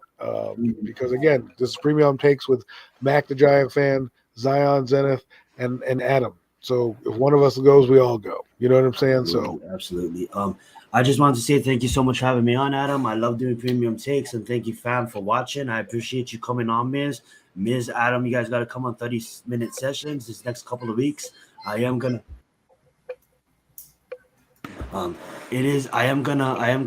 do that 30-minute sessions with Pat and Hit Squad. Eventually it's gonna drop sometime this week. Also, too, you want to hear full in depth of these prospects and stuff. I'm doing this live right here. I'm reaching out to Adam and Mac. Adam, Mac, and also Miz. I'm down to do like some breakdowns and talk about more of these players.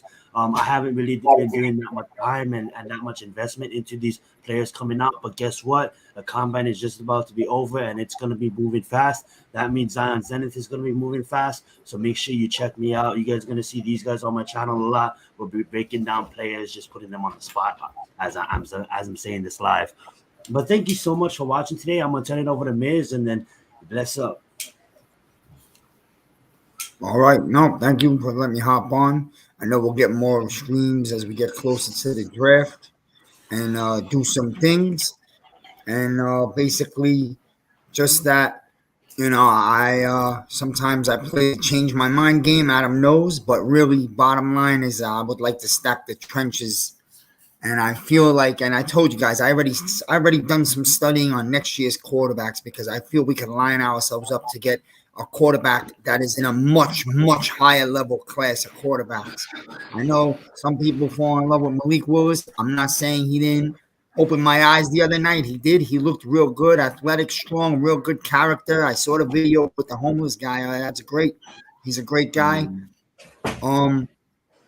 But hey, I'm also not opposed if we try to sell how great he is and see if somebody wants to come up and bite the fish hook, give us a package and another first round. You sounded so hard that I'm getting excited on these quarterbacks, man. It's like I really want a quarterback, man. It's not gonna. I want to have. Well, go check out. I told everybody, go check out Van Dyke next year. Go check out Van Dyke from the Miami Hurricanes.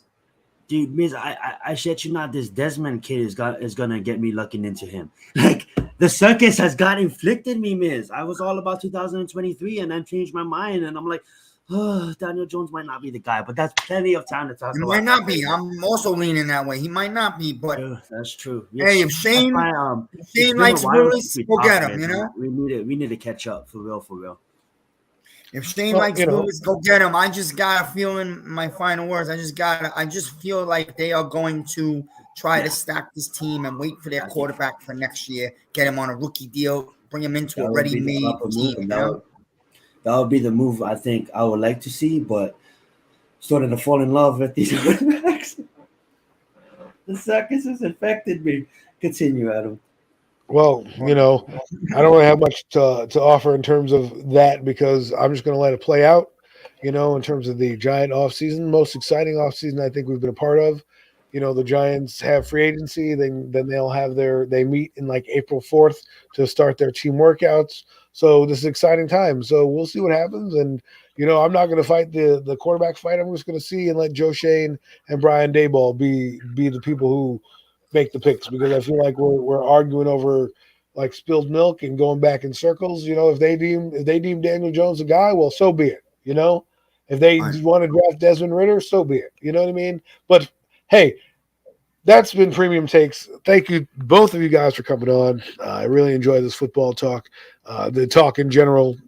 AEW, NCAA, all that stuff. Look out for next week. Next week will be Selection Sunday. We'll have a show at some point. We'll let you guys know when the time is. Again, I want to thank all the people in the chat: Chris Bucco, Hit Squad, Miz, Jaden, Logan. If I missed you, Jeffrey, Big Play Slay. If I missed you, I'm sorry. Thank you so much for watching. This has been Premium Takes. I'm Adam. Thanks for joining. I'm out. Be good, guys. Be good, Z.